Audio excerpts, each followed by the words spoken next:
all the wrongs in the education sector. With information technology, with a variety of consultants, it is very easy to give an all-inclusive solution in theory, in paper, and in speech.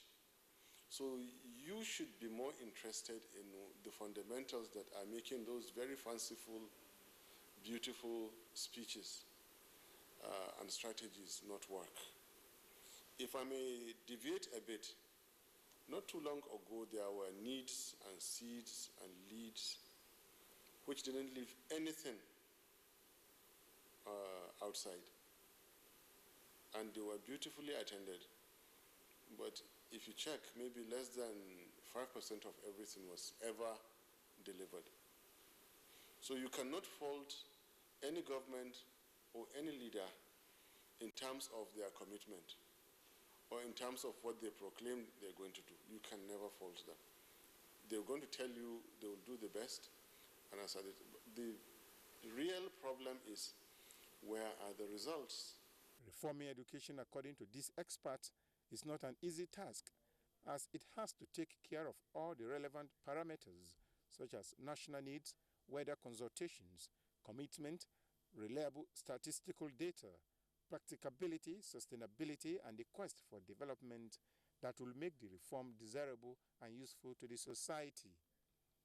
Similarly, the process of education reforms must match modern scientific and technological innovations for it to remain relevant to the learner and the nation. It takes years for any meaningful educational reform to yield fruits. These experts say Nigeria must learn to plan its education and implement it with commitment and a sense of direction for the greater good of all its citizens. There is need for massive training of our teachers, starting with the digital literacy.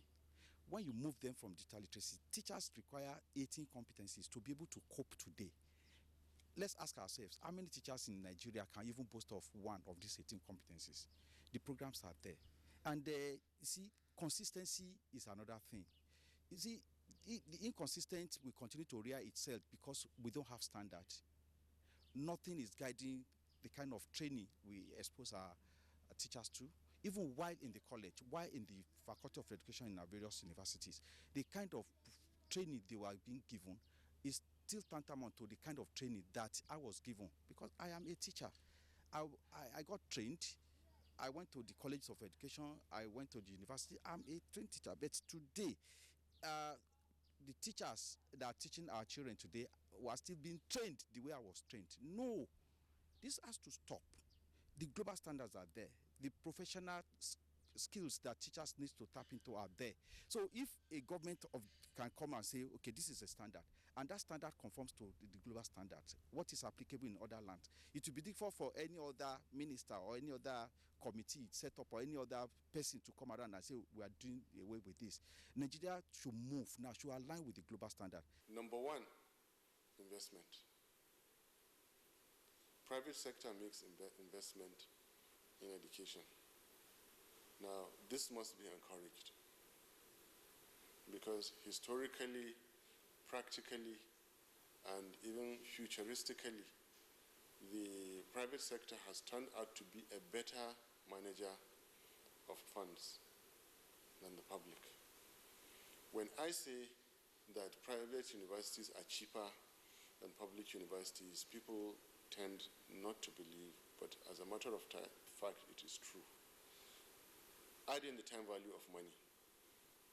If you finish a course, a degree program, in 3 years, without strikes, without harassment, and without all the problems that destroy the quality of your education, it means you start working sooner and start earning money sooner.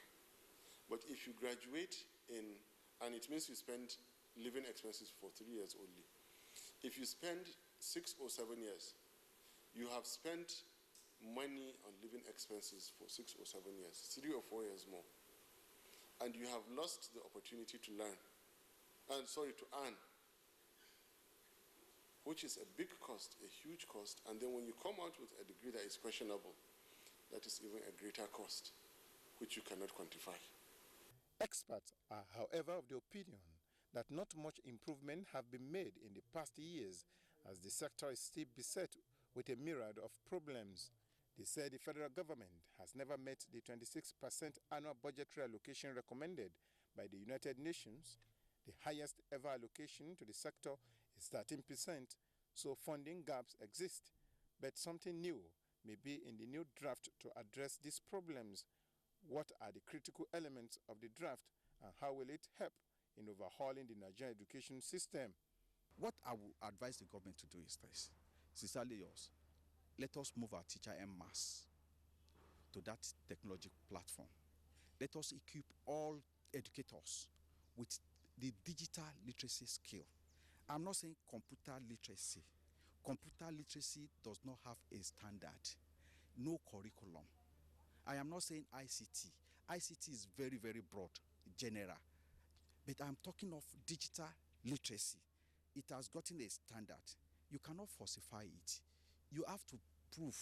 You have to say, okay, I am digitally literate, and there's a credential to support.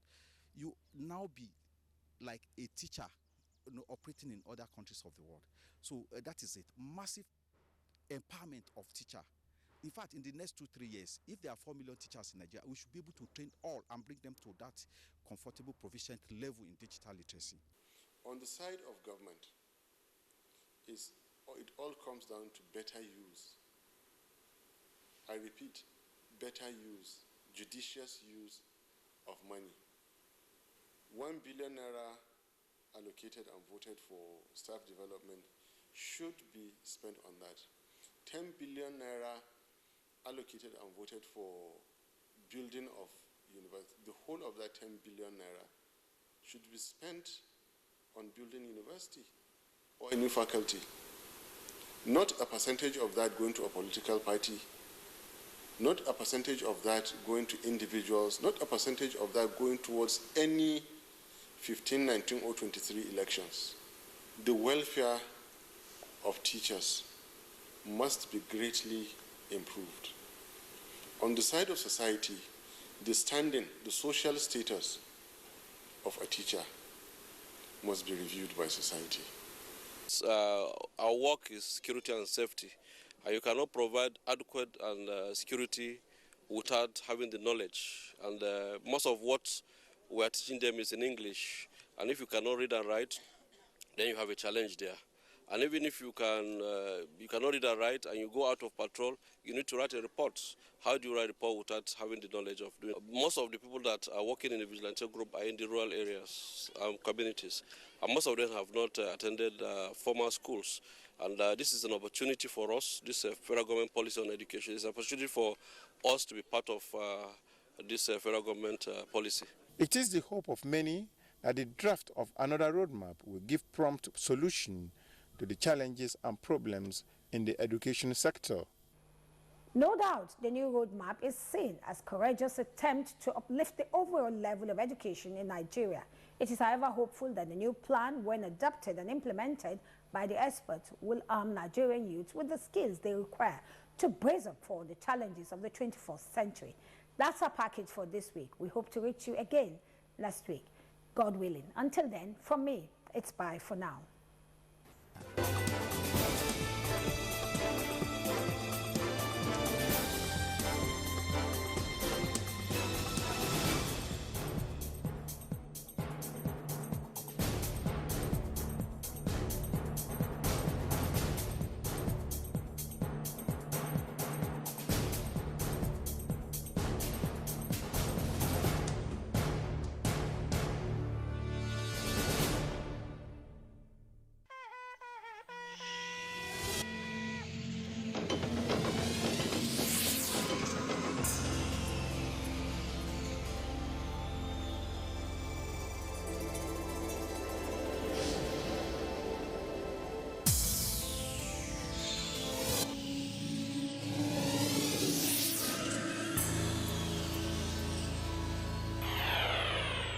NTA, you can't beat the reach.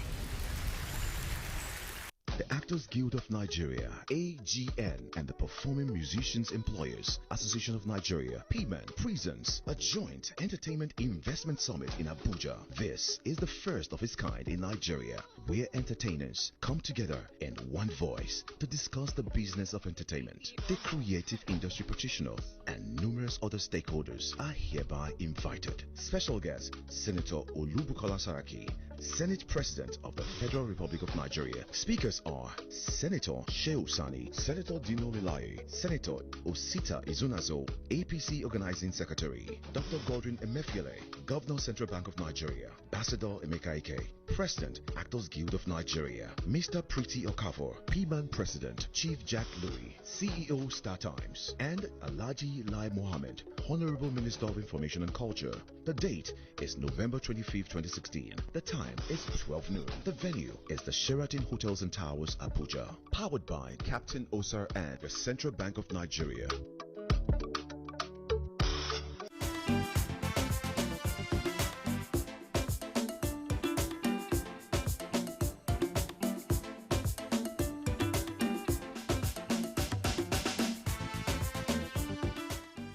Is a total package. A special treat to equip you for the week ahead.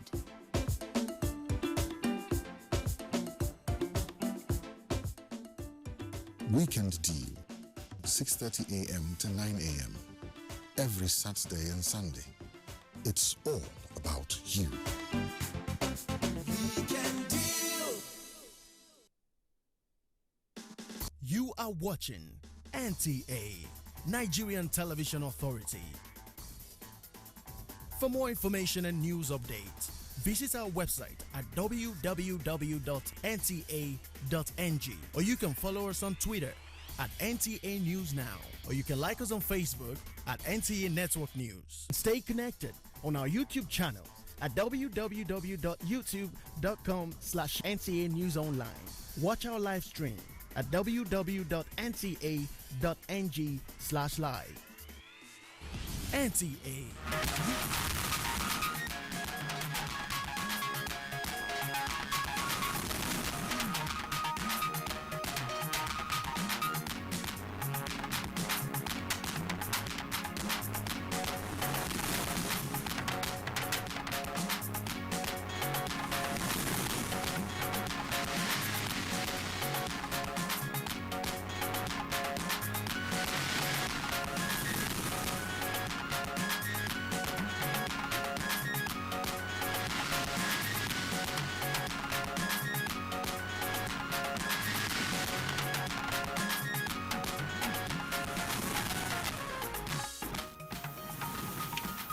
Vice President Oshibaju visits Anambra State. We see government's commitment to support private sector to revive Nigeria's economy.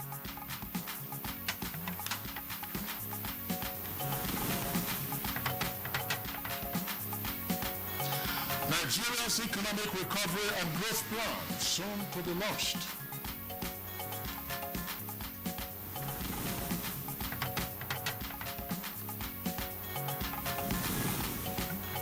Minister of Water Resources flags off graduate youth empowerment scheme in Nasarawa State.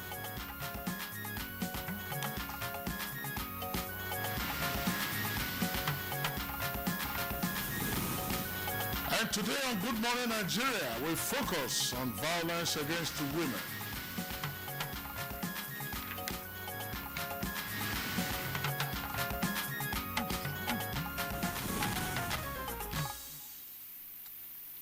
Now that is a very serious matter, and we'll begin by citing some incidents that will speak to our conversation this morning. You may or may not have heard about them. They're not fictions or made-up stories. These are very real-life incidents. Now, Maureen was a petty trader and a mother of a 3-year-old child. It was an unfortunate day for her, as it's one of those days when Bubai Dunia, her husband, and the father of her child exhibited his violent side. But what he didn't know was that it was going to be the last time that will happen to Maureen.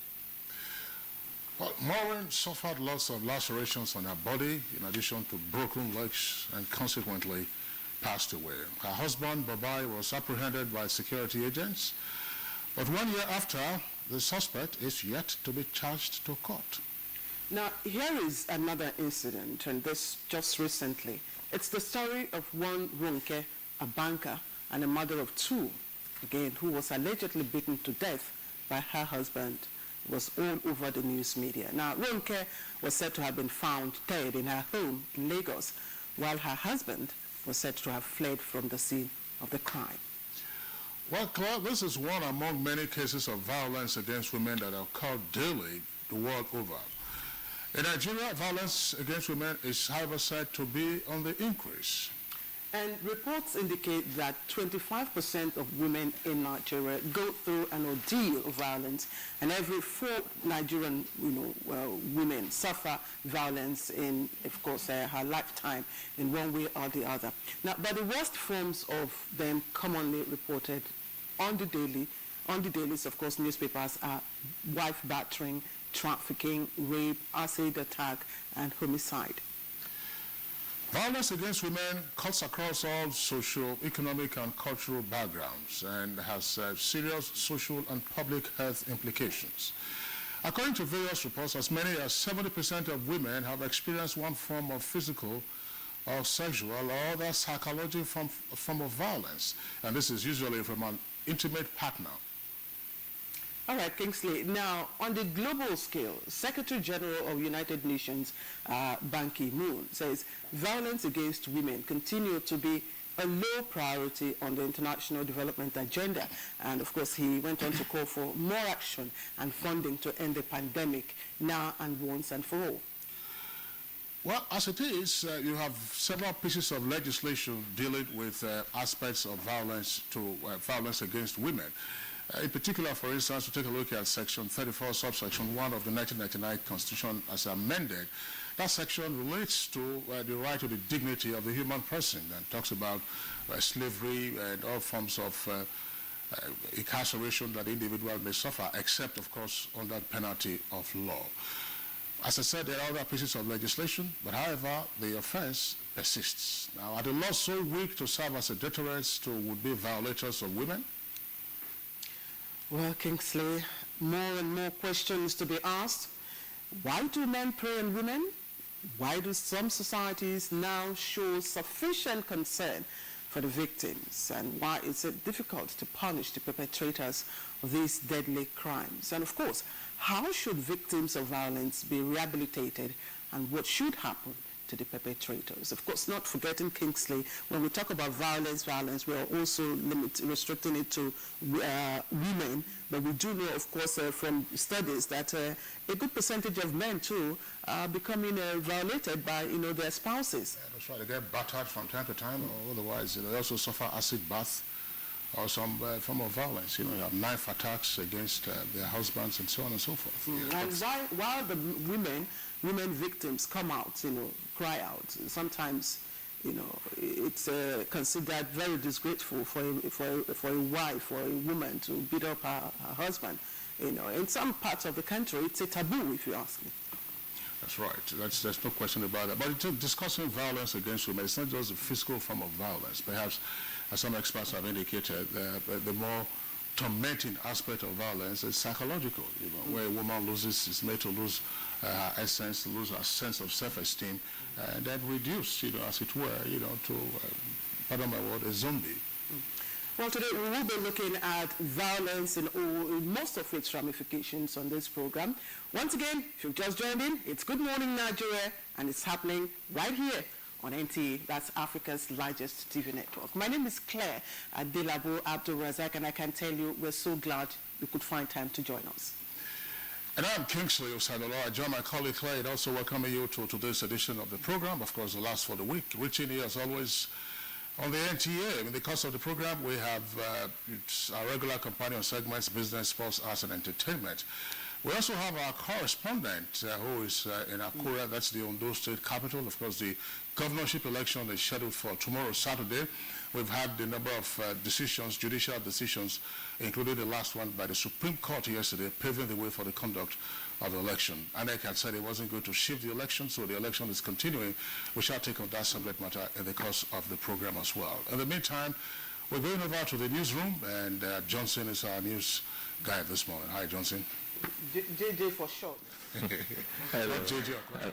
Hello, Claire and Kinsley. Good morning. And a very interesting topic you've chosen today. And I'm hoping that your guests will do justice to it to put an end to this menace, which is fast becoming a trend. What part, just before you continue with the news, Joseph, what part interests you? Is it the part violence against women? Yeah, violence against, that's what I'm talking about. Violence against women. Not the men.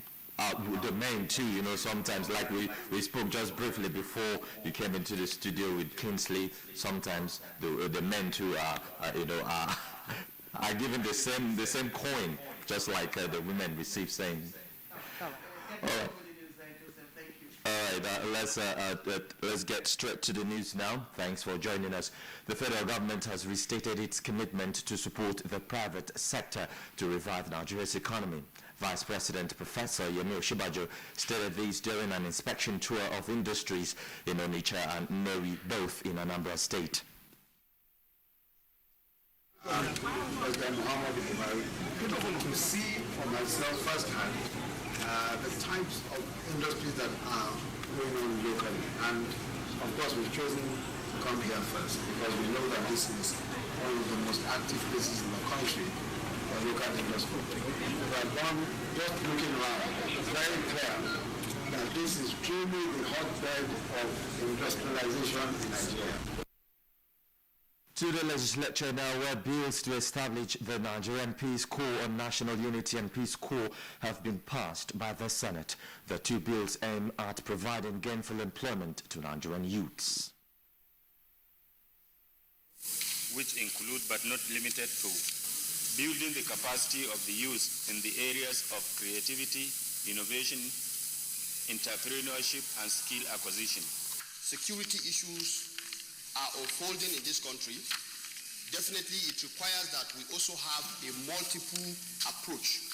What we're doing is institutionalize a peace corps that has been going on, functioning informally for a number of years. I hope with this it will have a stronger framework and will be able to contribute towards national peace and unity in the country. The House of Representatives has urged the Minister of Federal Capital Territory to direct its Department of Development Control to stop all further demolition of business premises. The members also advised residents of the FCT to stop further payment of tenement, rate and property taxes for further consultations. To urge the Minister of FCT to immediately commence the review of the Abuja Master Plan to reflect the social, economic and demographic realities of the present time. Mandate the House Committee on FCT to investigate this activity and determine why this has been illegally going on. There was no need to destroy the canopy market. It was indeed something that was not well thought out. That you cannot levy taxes on the populace without the consent of their representatives. Let's get some of the other news for you now. 2,200 women in Lagos State have benefited from the Skills Acquisition Program, courtesy of the wife of the President's initiative, Future Assured, in collaboration with the National Directorate of Employment, NDE. Wife of the President says she will never rest on her oars until all Nigerian women are economically empowered. This empowerment program is meant to enhance the economic power and the standard of our women, and by extension improve the lives of families as a whole. On this note, our women and young people will be better equipped to face financial challenges and be able to encourage the education of their children. Minister of Information and Culture Lai Mohammed has urged the National Assembly to see the need for an upward review for the entire budgeting concept of the ministry in view of the enormous capital being derived from intangible projects. The minister said these when he received the Senate Committee on Culture and Tourism while on an oversight visit.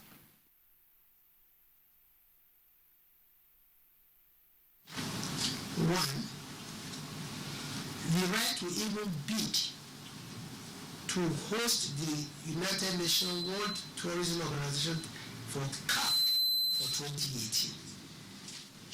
That will end Nigeria the support of the UNWTO to send 3 technical teams to Nigeria, one of which is arriving on the 5th of December. President Muhammadu Buhari has felicitated with former Vice President Atiku Abubakar as he turns 70 years. In a letter he personally signed, President Buhari said he was delighted to welcome Alhaji Abubakar to the 70s club and prayed that Allah grants him many more years of good health and service to Nigeria. Presidential spokesperson Femi Adesina says President Buhari stressed that both himself and the former Vice President should be grateful to Allah, who has granted them grace to be in the 70s club. Director General of the Voice of Nigeria, Osita Okechukwu, says it is fair for the present government to blame past administration for the current economic challenge facing the country. He said this when the acting chairman of the Economic and Financial Crimes Commission, EFCC, Ibrahim Magu, visited him in his office as part of the Commission's drive towards the anti-graft war with women in the driving seat. In that 30 billion loans is 1.5 billion for Lagos Kano. That when President Obasanjo was president, he awarded the old gauge. He left it where the British left it. And President Muhammad Buhari said, the Chinese, you have been handling this. What will it take you to standardize it, to make it a standard gauge? They said it will take us about $1.5 billion. Is it a wrong borrowing? Minister of Water Resources Suleiman Adamu says his ministry remains focused on supporting agricultural development through irrigation mechanisms across states of the Federation. The minister was speaking at the flag-off of Graduate and Youth Empowerment Scheme in Doma, Nasarawa State.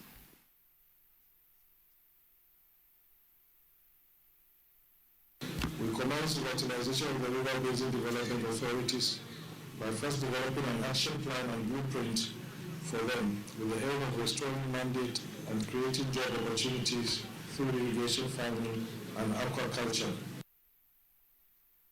That's the news for now. Good Morning Nigeria will continue with Kingsley and Claire just in a moment. I'm Joseph Johnson. Bye-bye. If you hear a bomb explosion or gunshots of an active shooter, that might be a terror attack. At such times, always remember 3 action words.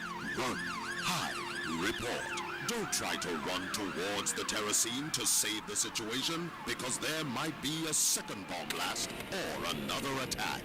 Run far away and take cover. Make sure you are safe first. Yes, it is in our nature to sympathize over the hurt, but remember, only trained personnel can help in such situations. When in a secured environment, promptly call relevant authorities and help will come. For anonymous reporting, call 09630-3250-5 or 0813-2222-106. If you see something, say something. Nigeria unite against terrorism. This message is brought to you by the Federal Ministry of Information and Culture.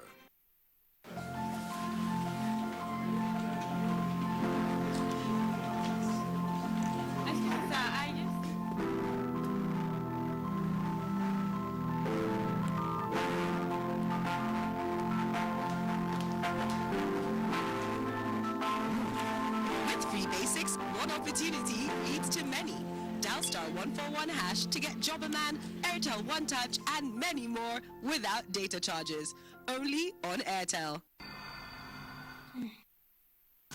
Hello, dear. You've got the first signs of a sore throat. Yes, and I'm afraid it could be signs of a sore throat. Don't you worry. Just act immediately, but not with non-medicated throat sweets. Take an expert product. Take Strepsils.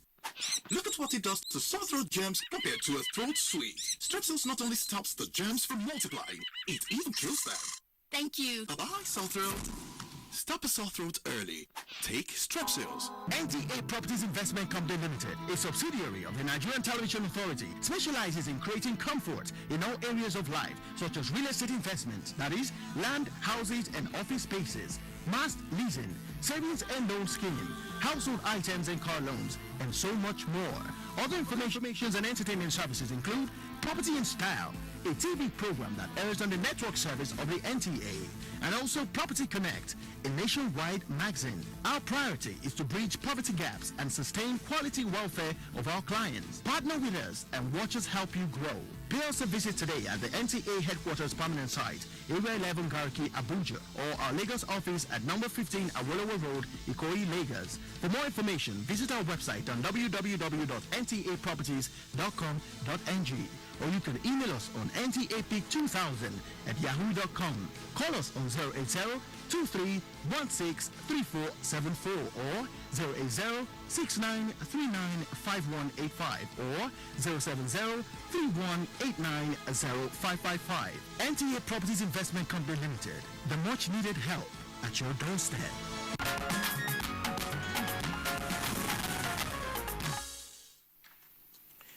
This is Good Morning Nigeria on Africa's largest TV network, and that's the NTA. Now, time for us to fill you in now with trending business news. And first of all, raw materials sector gets $365 million in October Forex allocation. And also, federal government is emphasizing that Securities and Exchange Commission is the sole approving authority for issuance of securities. Joy Uzo will bring us all the details. Minister of Finance Kemi Adeosun stated that the sole responsibility for the supervision, regulation and approval of issuance of securities in the local market for Nigeria's internal debt rests with the Securities and Exchange Commission (SEC).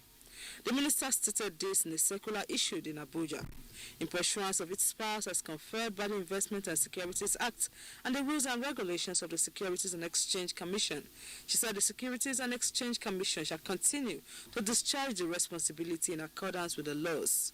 Adeosun added that the clarification became necessary in view of the need to engender proper management and coordination of Nigeria's internal debts through issuance of securities in the local market and to promote better fiscal responsibility.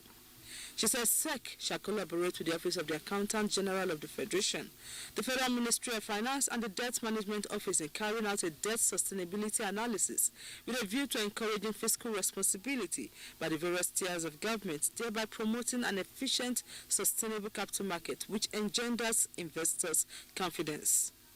In continuation of its resolve to ease forex pressure on manufacturers and other strategic actors in the Nigerian economy, the Central Bank of Nigeria has given access to about 7,792 requests for foreign exchange valued at over $867 million through the interbank window to enable them to source vital raw materials and spare parts for their respective industries. A summary of the forex utilization for the month of October 2016 indicates that the raw materials sector received the highest allocation of over $355 million. Edo State Governor Godwin Obaseki has expressed his determination to work closely with the Ministry of Budget and National Planning to bring more development to his state. Obaseki stated this when he visited the Minister of Budget and National Planning, Udoma in Abuja. He described the ministry as critical towards realizing its development agenda for Edo State in terms of economy, education, information, and strategy. There are programs that have been finalized by the federal government, social intervention programs that will help create jobs, help boost the economy, and also sustain the current economic reforms being driven by the current administration. We do not want Edo to be left out. The minister, Udoma, described the governor as someone ready to hit the ground running in providing good governance to Edo State. It also shows his commitment to development, because this is the Ministry of Budget and National Planning, where the ministry that deals with development issues. And it shows that this is one governor who wants to focus on fulfilling his mandate and developing his state. And finally, on business news, here is a graphic summary of trading on the floor of Nigeria's capital markets.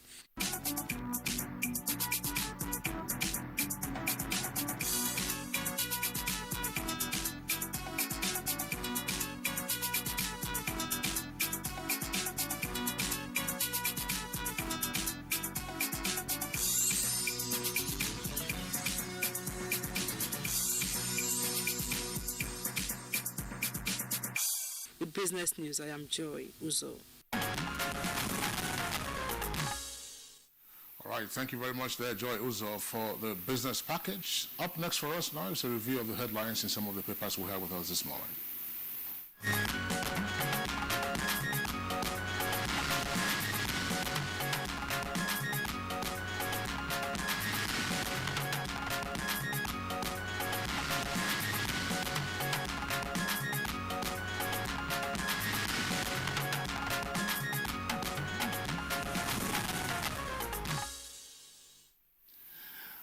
Baya Toby, the Good Morning Nigerian Newspaper Reviewer, is here with us for today's edition as always. Baya, good morning and welcome to the program.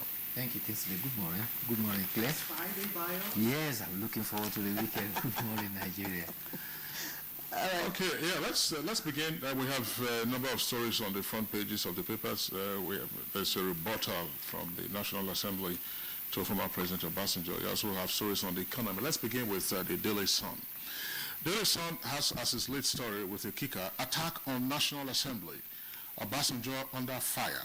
And two writers to that headline. Reps tackle ex-president, accuse his government of corruption, and probe him over $16 billion electricity contracts. That's according to Serap. Now, that story is also the lead on the front page of the New Telegraph. Of course, it also has an excerpt there. And then below that is another headline, Nigeria facing worst economic crisis in history. That's according to Gawan. Gawan was Nigeria's head of state, 66 to 75. And then an earpiece beside the nameplate of Daily Sun says, NAS, that's National Assembly, tired of passing budget federal government would implement. And that's attributed to Saraki, Senate President. Details of that story on page 9. Now, coming down again to the bottom half of the front page of Daily Sun, we have this amnesty report fallout. Senators call for probe of killing of pro-Biafra agitators. That's on page 10. And Masob and IPOD react. We averted threat to national security. That's according to the Nigerian Army. 2 killed as suicide bomber attacks Meduguri Motor Park. That's page 6. And Ondo governorship election. Jagade demands post shift. Jimo Ibrahim loses again. And Supreme Court reserves ruling on sheriff chairmanship. Details of the story can be found inside. And then at there's a strip headline there that says, presidential plane Buhari donated to NAF, that's not Nigerian Air Force, crashes. That's on page 5. Okay, and let's take a look at the Nigerian pilot. And it has the lead story. This is coming from the House of Reps. Reps to Obasanjo. You introduced corruption to NAS. You introduced corruption to NAS. Call him blackmailer, lifetime opposition leader. Details of that story on page 4. And just before we bring you the picture story, which of course you're seeing right there, we'll take you just a little below the nameplate. And this is a sad one there. Presidential aircraft crashes in Makurdi. Presidential aircraft crashes in Makurdi. That's just below the pilot's nameplate. You'll find the story there. And TCN, due process not followed in $23.6 million contract to Manitoba. The story is just below the nameplate, if once again, because I see what we're having on this right now is a picture story. Okay, let's go back to that picture story now.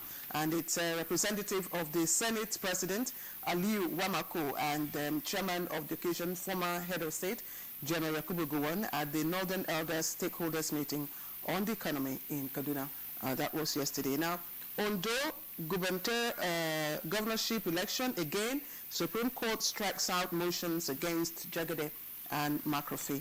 Details of that on page 6. Trending stories at the bottom. Amnesty International indicts military for killing 150 IPOB members, and 224 companies bid for Nigeria's crude oil. Anene opens up on annulled June 12 mandate. Others in new book. I admire Atiku's doggedness, that's coming from President Buhari. And Rivers rerun, INEC recruiting APC members, that's coming from the PDP. That's the outlook of the Nigerian pilot. Bio. Yeah, thanks. Nearly all the papers have highlighted the response of the spokesperson for the House of Representatives, Abdulrazak Namdas, where he says former President Olusegun Obasanjo is grandfather of corruption, having introduced corruption to the National Assembly on his first day in office in 1999. The House of Representatives were reacting to Chief Obasanjo's assertion that National Assembly stinks to high heavens and needs to be purged. He described the National Assembly as a den of unarmed robbers, adding that budget pardon is real. One is surprised that the House of Rep actually did not refute the assertion. What they are claiming is that if he introduced corruption in 1999, which means for 18 years, and after 8 National Assembly, 8 generations, they have perfected the acts, and they can also be described as grandchildren of corruption. And talking about that, even the EFCC is reported to be proving 25 members of the House of Representatives, allegedly for 90 billion budget pardon. The EFCC is retrieving assets declaration form of the members of the National Assembly. This brings to 41 suspects who are being investigated on the subject of budget pardon. 16 directors of finance and accounts in ministries, departments, and agencies have already been interrogated. As Kingsley, you read, former head of state General Yakubu Gowon has lended his voice to concern about corruption. He says corruption has made governance difficult.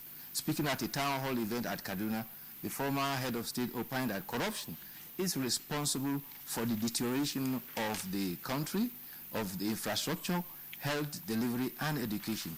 He says that it had robbed government of respect, loyalty of citizens, and has eroded the authority of the state.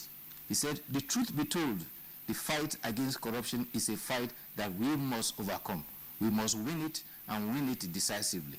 Meanwhile, the Nigeria Bar Association also has admitted that there is corruption in the bar and at the bench.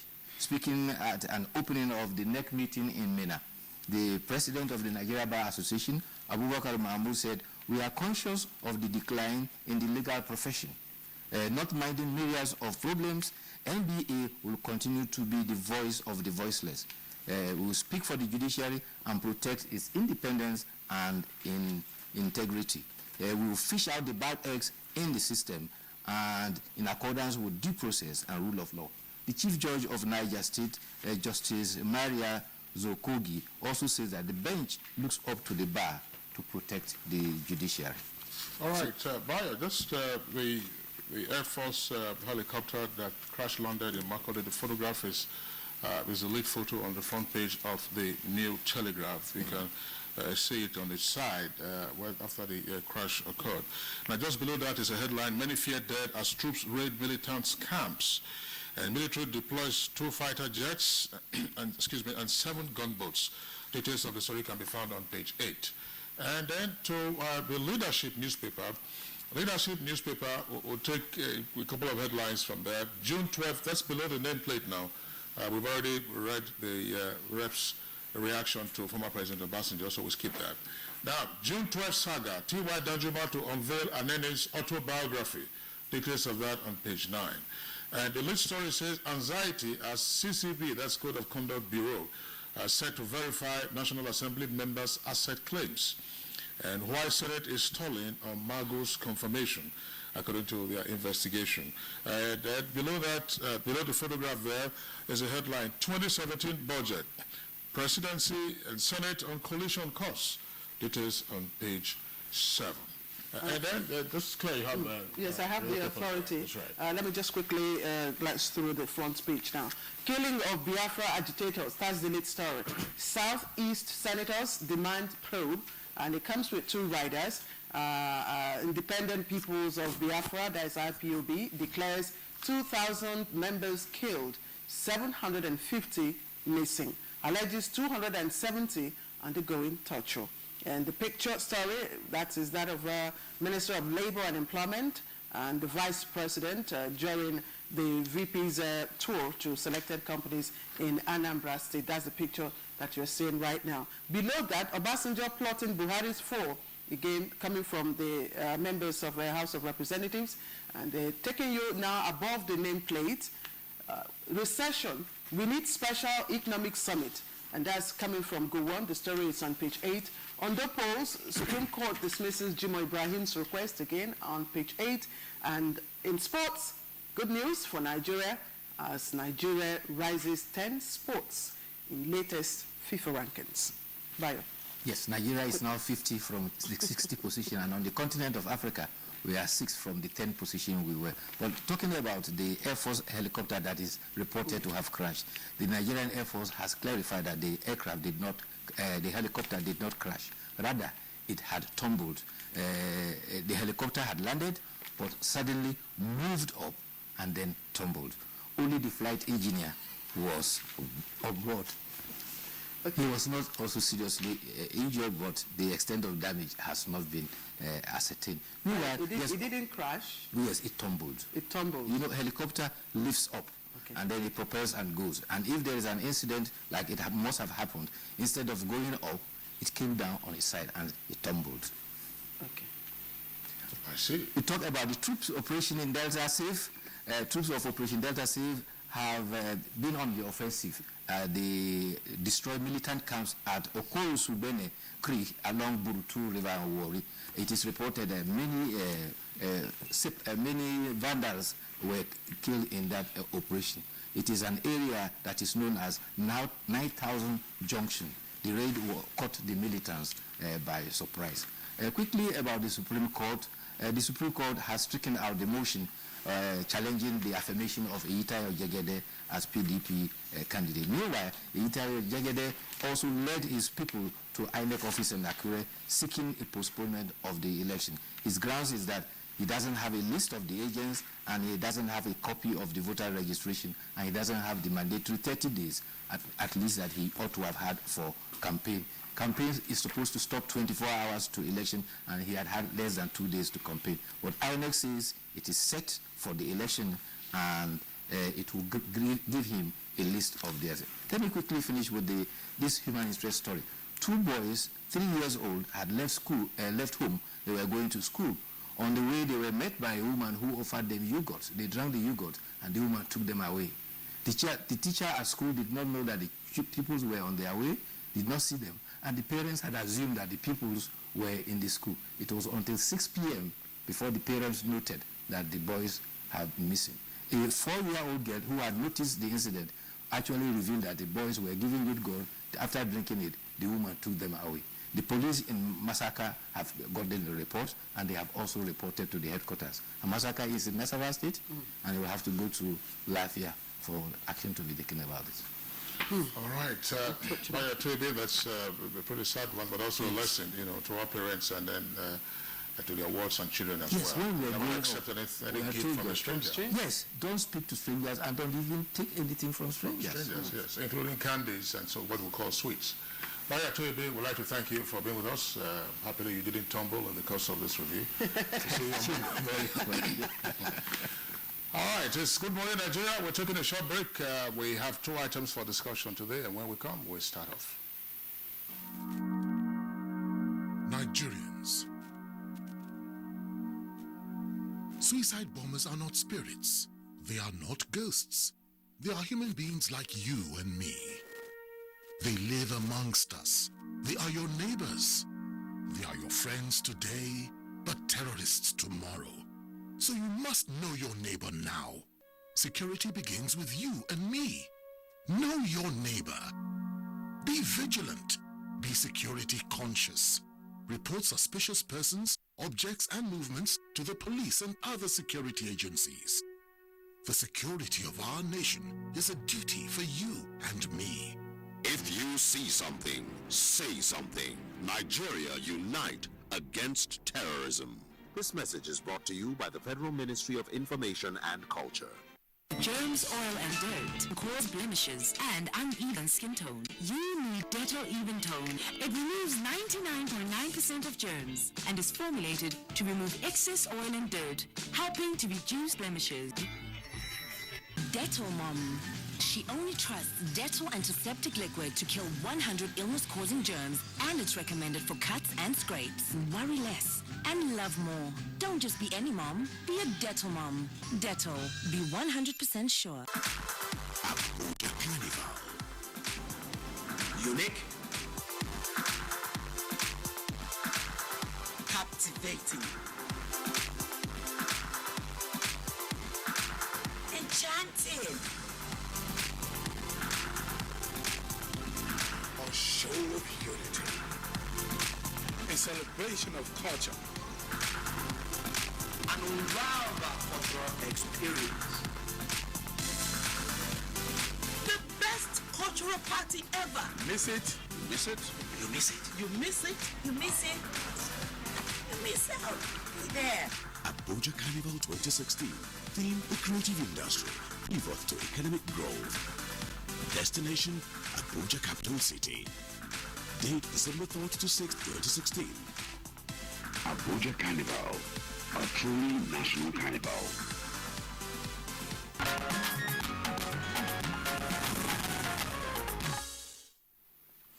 All right, let's now take you to Akure in Ondo State. And of course, that state has been in the news quite a while for the reason of the governorship election that is scheduled to hold in less than 24 hours from now. Now, eligible voters will go to the polls to elect a successor to Governor Olusegun Mimiko. INEC and the police have already confirmed their readiness to ensure a violent-free, peaceful conduct of the election. We'll, of course, will be having live from Akure, our correspondent, Namdi Odikbo, to give us a situation report, of course, of what is happening right there. Hello, Namdi. Indeed, Claire, like you said a couple of seconds ago, I beg your pardon, we have just about 24 hours or less until the polls officially open for the governorship election, the crucial governorship election here in Ondo State. And like you rightly also said, INEC, the police, and all the stakeholders involved in this election have expressed readiness to conduct these polls. We do know from INEC that preparations are in top gear. INEC has said that it has already distributed both sensitive and non-sensitive materials to the 18 local government areas involved in this election. There are actually a couple of places that has proved difficult, but these are the riverine communities, and INEC has said it moved in earlier to begin the deployment of materials to such areas. We want to believe that, having gained some experience in recently past elections, INEC is making moves to ensure that materials get to designated local governments and polling stations in time for registered voters to participate in this election. Talking about registered voters, Claire, we do have a record that there are about 1.6 million registered to participate in this election. We also do know that just about 1.2 or thereabout were able to collect their PVCs. We do know that about 400,000 of registered voters were yet to collect their PVC as of last week. How this impacts on the election, we do not know. To what extent it would impact on the election, we do not know for now. But we do know that we've been on ground in Akure for a couple of days now, and it's been generally peaceful. The atmosphere is calm. People are preparing to participate in this election in spite of the recent political encumbrances, which has been quite intriguing. The people are eager to participate in this election. The enthusiasm is high. Recent events in the polity seem to have reaffirmed their commitment to participate in this exercise. A couple of persons I spoke with yesterday, I did a quick random sampling with a very little sample size, and I asked them if the election had held 2 weeks ago, if they would have participated in the election, in the exercise. If things had not changed, would they have participated in the election? A couple of them did say no, of course they would not, but that they think with the recent happenings that they are now sure of the options they have on the ballot, and then they would participate in this exercise. The enthusiasm is high. The people are eager to participate in this process. Talking about security, Claire, the police has been quite affirmative on security. They say they are ready. They've assured the public, they've assured the electorate to come out, that it will be peaceful, that they would station their officers and men across the 18 local government areas of the state. They've already deployed 26,000 officers. We do know that. So we are hopeful that there will be security and that voters can come out to participate in this election. There's something quite interesting that they've also said, that the police have said. The police have said that any electorate coming out to participate in the election and that has more than 5,000 naira in his pocket should just make up his mind to keep his money at home. Otherwise, it would be questioned. So I think that is a measure to check, perhaps check money politics at the polling stations. Clear. The military has also pledged to remain neutral during the elections, during and after the elections.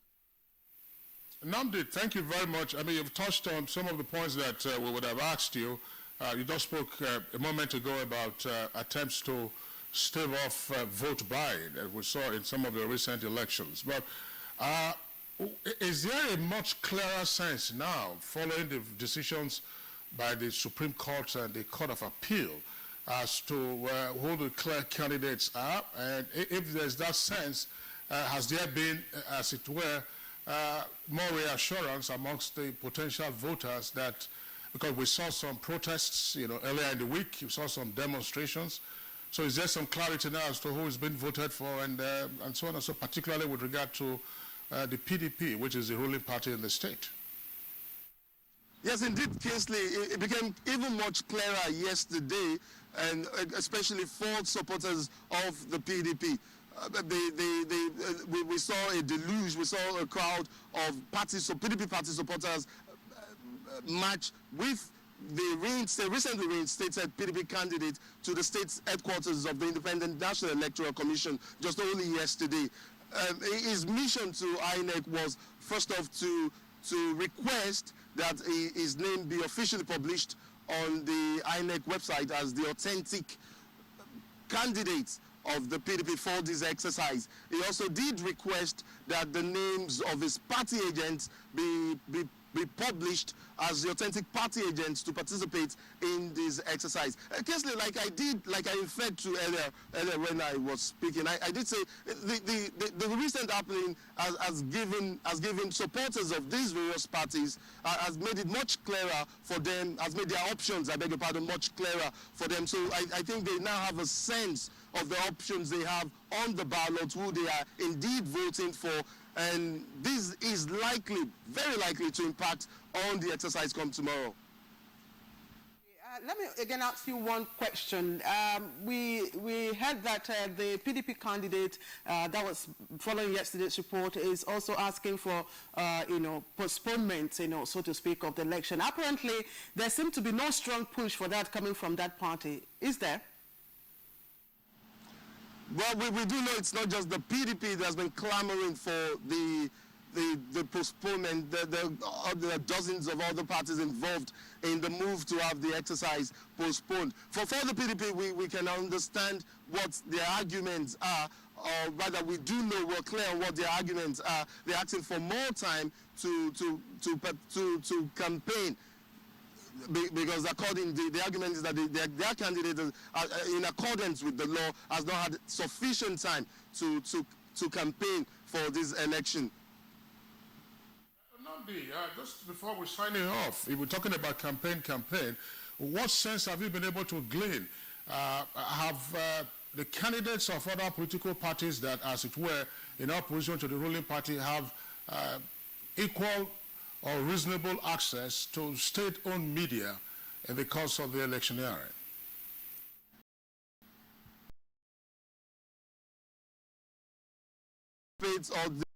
They've had access to of course, we don't know we have a free press, we have a free media in Nigeria, yeah, and the door has been open to all parties to take advantage of these and participate in the election. Well, I think it comes down to the funds available to these parties. We do know that the major political parties have had more campaigns across the 18 local government areas. That's probably because they have more funds, or they've been able to raise more funds from the people for this election. Of course, there are other smaller parties that probably didn't get as much fund as they would expect from the people.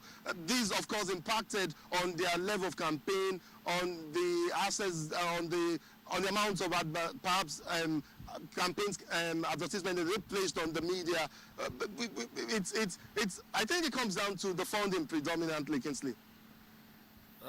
Nnamdi Odipo, our correspondent there in Akura, that's the Ondo State capital. We'd like to thank you for being with us, and then we hope that you have a nice coverage. There's a lockdown, we understand, from midnight until about 6 o'clock tomorrow. That's what we had from the officers on Wednesday. Nnamdi Odipo, once again, we'd like to thank you. And stay out of trouble. All right, we'll take a short break now. When we return, we'll take on our second item for discussion, violence against women.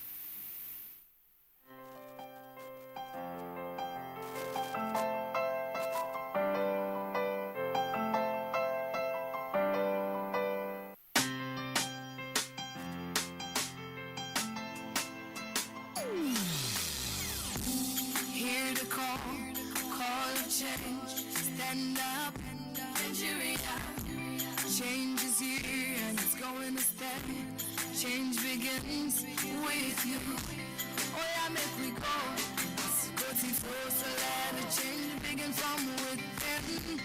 Look at you, oh get change begins with you and me. Change begins with me. Change begins with me. Change begins with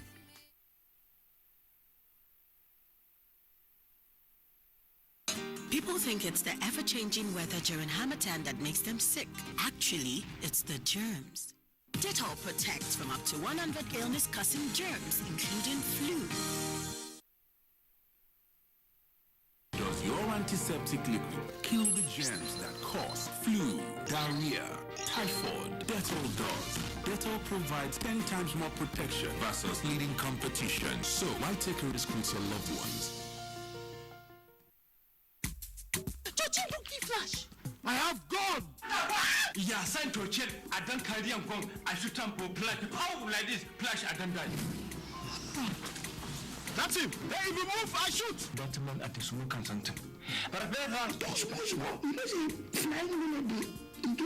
This week on your award-winning comedy series, Professor John Bull, starring Kanayo Okanayo, Funky Malam, Bimbo Akintola, Ime Bishop, Junior Pope, Stephen Odingbe. If somebody are holding gun for inside the people, what thing are they carry and do? Nobody to shoot the people. And you. Tears there. Jomo, baby, with a big... Conformer. You see I'm for your eye. Where you shoot flash. Yes, sir. Professor John Bull, fasten your seatbelts this Tuesday and Friday, 8:30 to 9 p.m. on NTA Network, International, and Star Times. Toss it. I beg in the name of God. Over and out. Welcome to the new speed of life.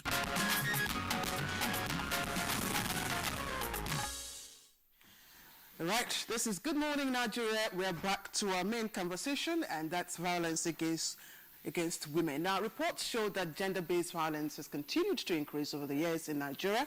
Now, analysts have advanced various factors as being responsible for the upsurge. But to kick off our conversation, let's watch the background report by Timothy Yusuf.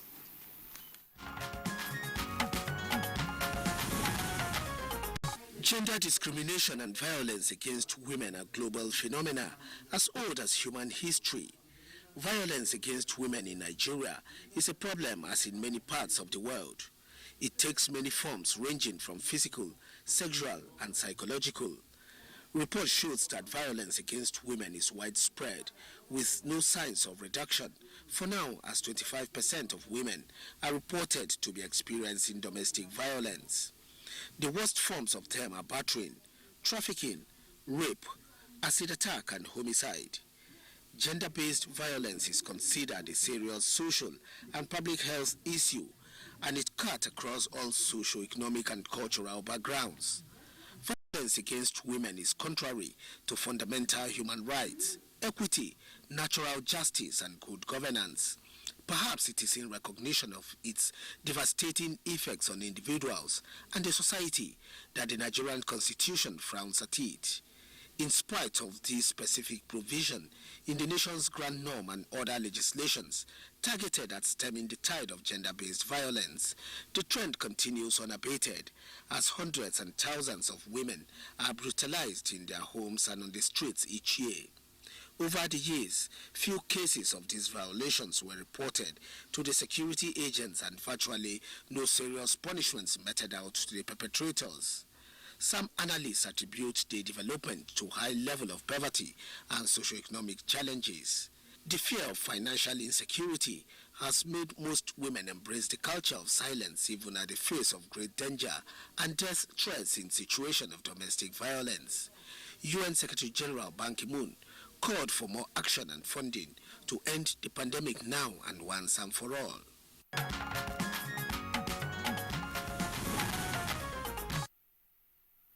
All right, Timothy Yusuf, thank you very much there for that background report. Now we have guests with us here in the studios as well as at our Kaduna Network Center to discuss this subject matter. First, we'd like to welcome Dr. Uzoma Agu. She's a consultant gynecologist as well as medical consultant of Family Succor and Upliftment Foundation. She's also, of course, teaches at Ebonyi State University. Dr. Agu, it's a pleasure to have you. Thank you very much. Glad to be here. All right. We also have with us the Superintendent of Police, Legal Department of the Nigeria Police Force, Funke Durojai. Funke Durojai, a pleasure to have you. Good morning. It's my pleasure to be here. All right, let's also welcome here with us Mrs. Anissa Ari Amunega, and she's the Senior Program Coordinator for RAPA. And for clarity, RAPA is Women's Rights Advancement and Protection Alternatives, so you don't get ideas. Kingsley. Okay, we also have at our Kaduna Network Center joining us at this time, Hajia Hafsat Mohammed Baba. She's a coordinator of Global Initiative for Women and Children, and also Second National Vice President, National Council for Women's Societies. Hajia, it's our pleasure to have you on Good Morning Nigeria. Good morning, thank you very much. Well, let's begin this conversation, Claire, and kick off. So over to you, Kingsley. I'm the only man on the program. But that's why we're giving you the privilege. Well, that's thanks. But you know, that's is a very serious subject matter from the some of the still pictures that we saw in the background report provided by our correspondent Timothy Yusuf. This indications that violence against women is on the increase. Perhaps we should begin by speaking to the police. What do the stats indicate in Nigeria, and what is the spatial distribution? In which parts of the country do you find the most incidents of violence against women? The incidences reported so far from our statistics depend on the cities. Usually we would not be at this time able to say within the provision of this act that these are the major cities that have recorded high rate. But majorly in cities like Kano, Kaduna, Lagos, Port Harcourt, where you have high economic activity, you see these reports coming up daily. Okay, Dr. Uzama-Ago, you've done quite an intense research on this issue. Could you share some of your findings as to the prevalence and probably determinants? When I was a medical woman president of Ebonyi State, I was mandated by the National Association to carry out a research on partner violence among pregnant women. And we picked our participants from the 6 geopolitical zones of the country. And we discovered that unlike what we have in the national survey of 5%, we got about 41.8%. And we recorded some of the reports came as very low from the northern part of the country and very high from the southern parts of the country. In fact, Southeast came first with about 58% incidence of intimate partner violence. And it really got me worried. I mean, it's very high, but the record we're having is 5%. And, you know, when you have any figure less than 5%, you say it's rare, isn't it? But we have as far as high as 41.8%, and it's like nobody's saying anything about it. So it was very painful. And also, one of the things we found in that study is that most of these women will not report. About 8% of them will tell anybody, their relative, doctor, about that. And that's why it's very important. If we are going to have the true picture, we have to encourage these people to speak out. You know, whenever they have violence, they should speak out. And that way it will be easy for us to get better figure. Some other parts of the world have recorded as high as 97.3% where people speak. Sorry, is this 41%? Does it cover all the forms of violence? Yes, our question, yes, we were able to ask questions that covered all forms. The beating, raping, using bad words in them, depriving them of financial help, all sorts, you know. But I think we only have one case of rape, marital help, rape. And but I would also say there's no question that you ask that will actually cover everything. Otherwise, the questionnaire will be so much that we can't fill them all. Because even when you look at the woman in a scary, you know, with a look that scares her, and a look that made her feel, or makes her feel that there's something that's going to harm her, it's going to put her in a psychological bad state. And that also is violence, is part of it. So we can't have full, we can't cover every aspect, you know. Okay, but we centered on things around pregnancy. Okay, did you also, or what did you also find with wife battering and acid attack? Because that didn't get one. We saw most of the pictures we got. Yeah. Speak to those forms of violence? For that particular study, there was none, because it was a kind of hospital-based study. Okay. So for among pregnant women, for that you will not. Then there's other study that I carried out with under the foundation, Family Circle and Abuja Foundation. That is the foundation of First Lady of Ebonyi State. We were doing a survey, of course, group discussion on female genital mutilation.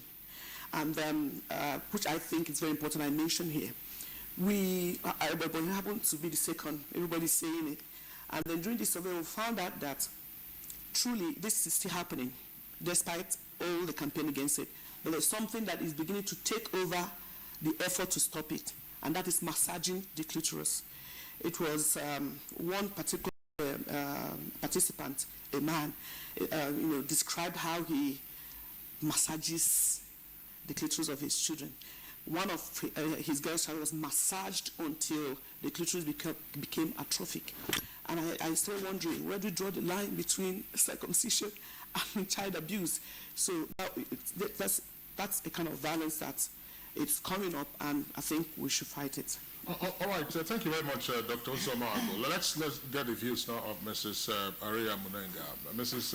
Munenga, you've listened to the other two guests. From you're a senior program officer, coordinator for RAPA.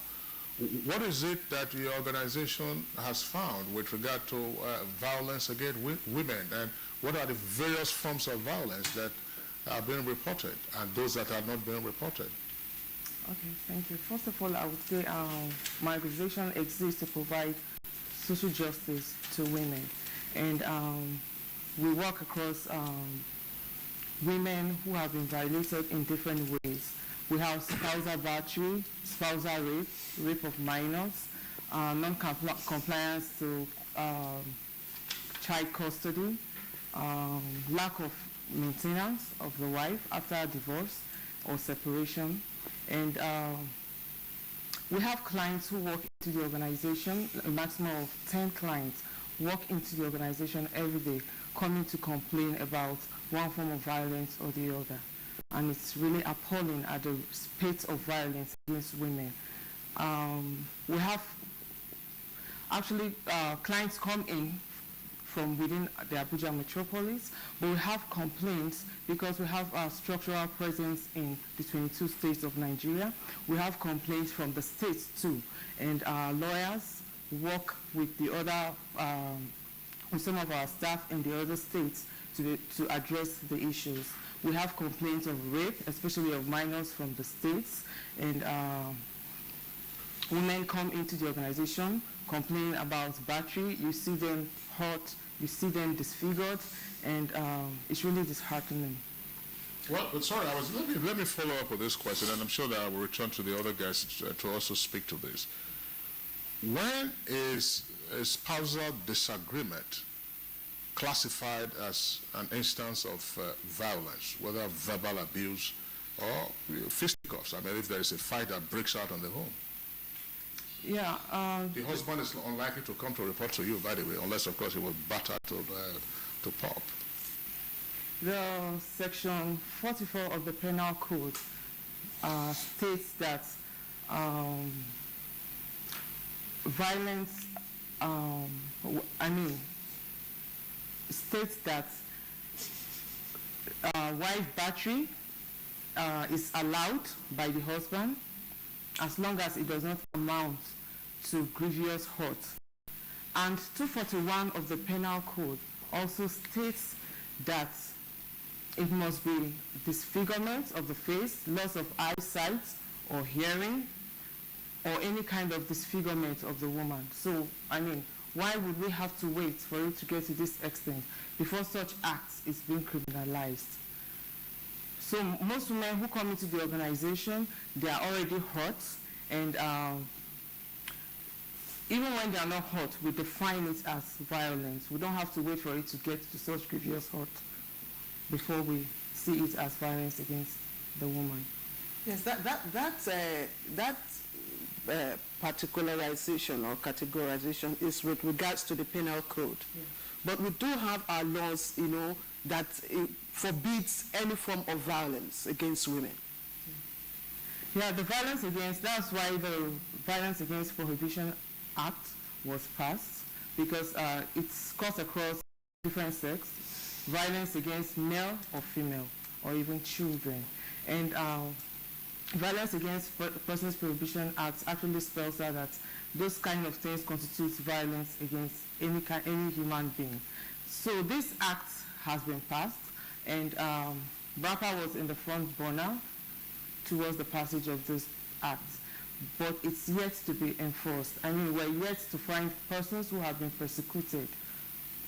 Okay, just before we go to Kaduna, of course, we're being joined from there by Hajia Hafsat Mohammed Baba. Hajia, we'll get back to you presently. I'd still like to speak with Mrs. Amunega, because you are from RAPA and you're protecting the women's rights. Now, among those victims that have come to you for, for protection or for help, what did they say have been the indicators, the causes, for, the violence against them?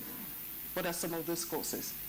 Okay, there are different causes. For example, external family interference, the husband getting drunk, and the wife, but everything the fulcrum of all this problem is financial empowerment, financial issues in the home.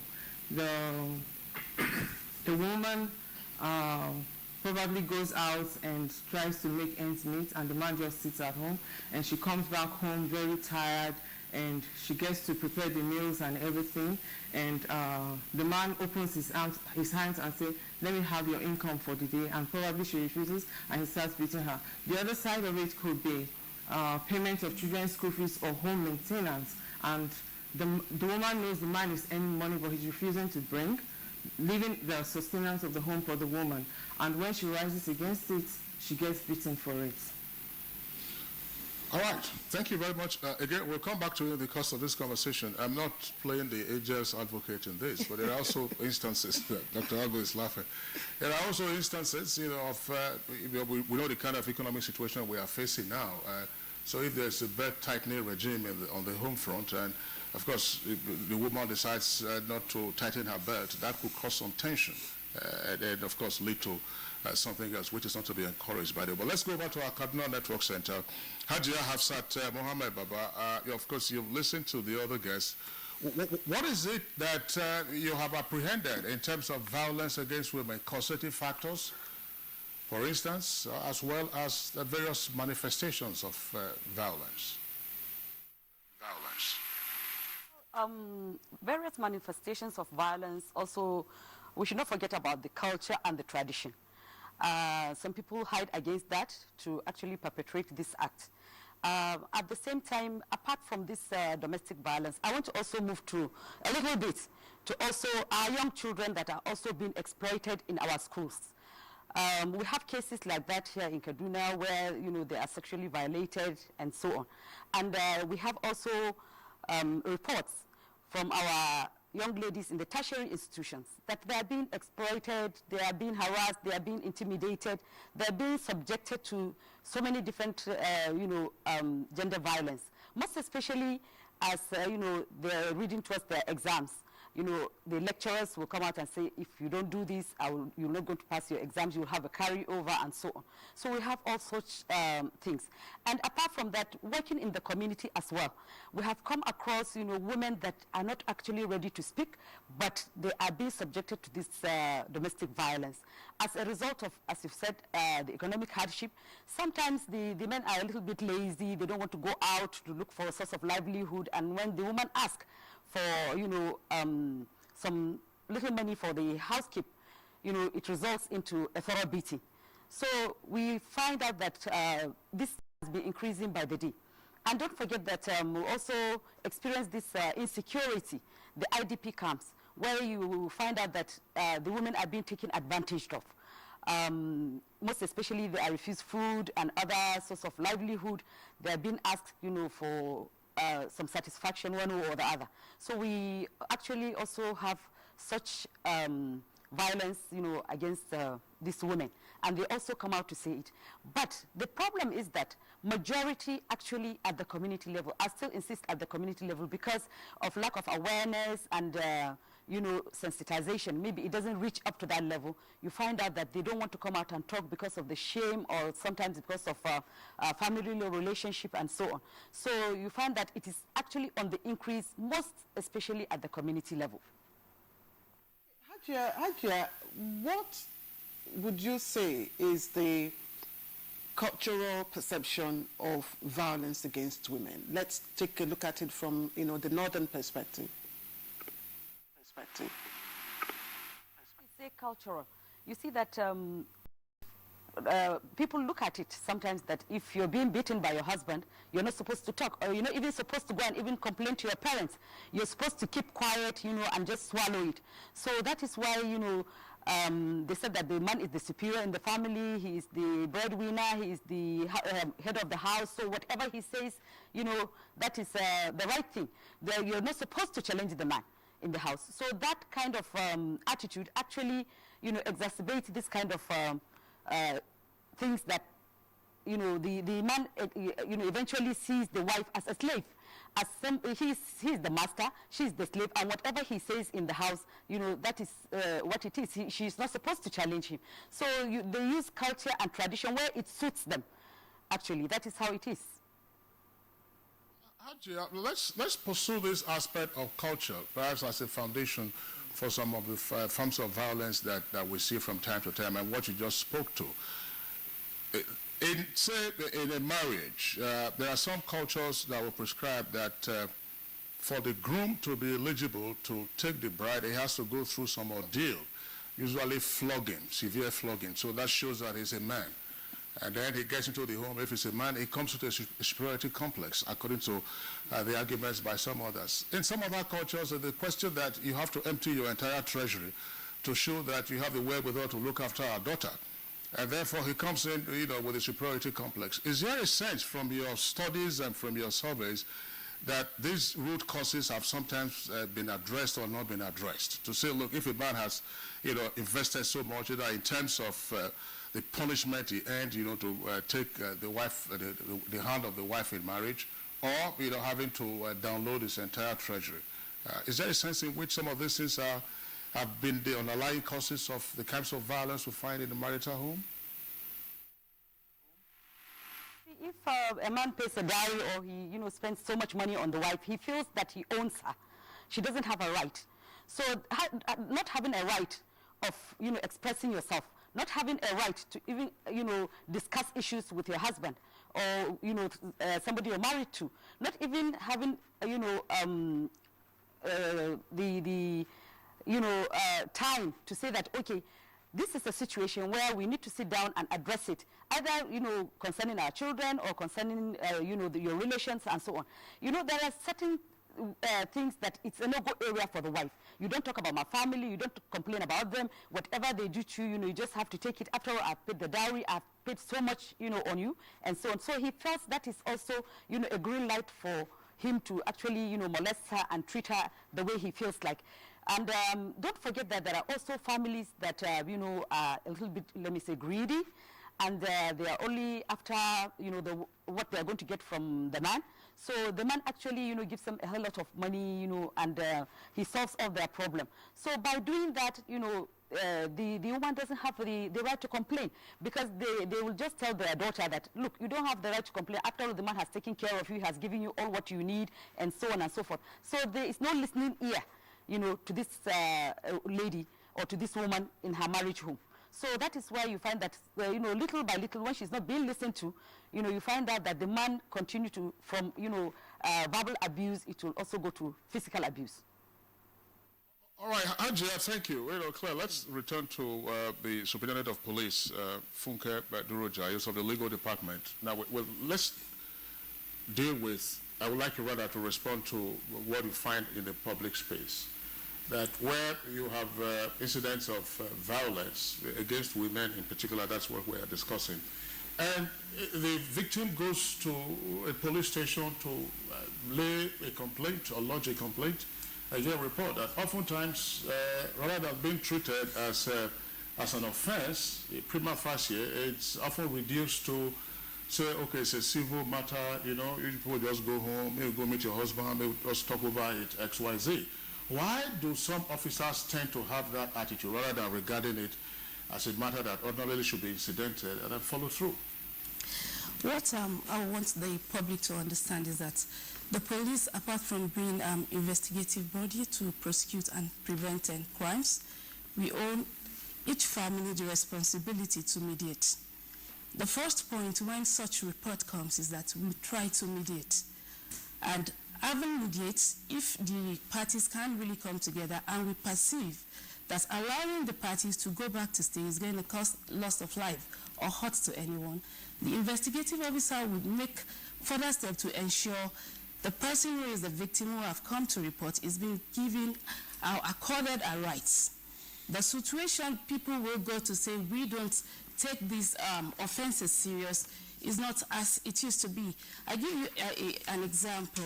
Within the creation of this act, the J4A is had already made a study on their own to say that our response to the public on complaints of violence is rated the best so far in Nigeria, amongst other agencies. It's there on their website, you could check it.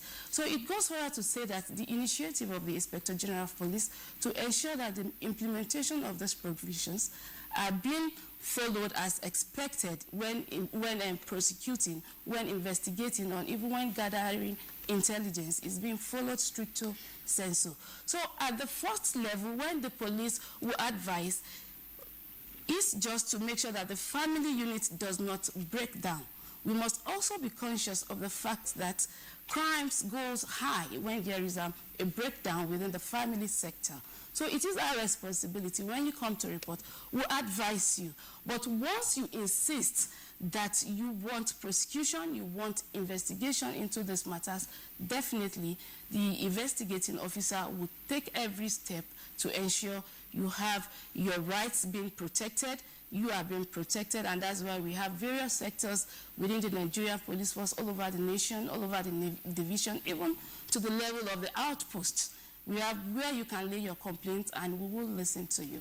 I'm wondering, Superintendent of Police, when is mediation a first option? You know, a victim comes with a black eye, bleeding nose, or lacerations on her body, and they say the husband is at home, still waiting for me.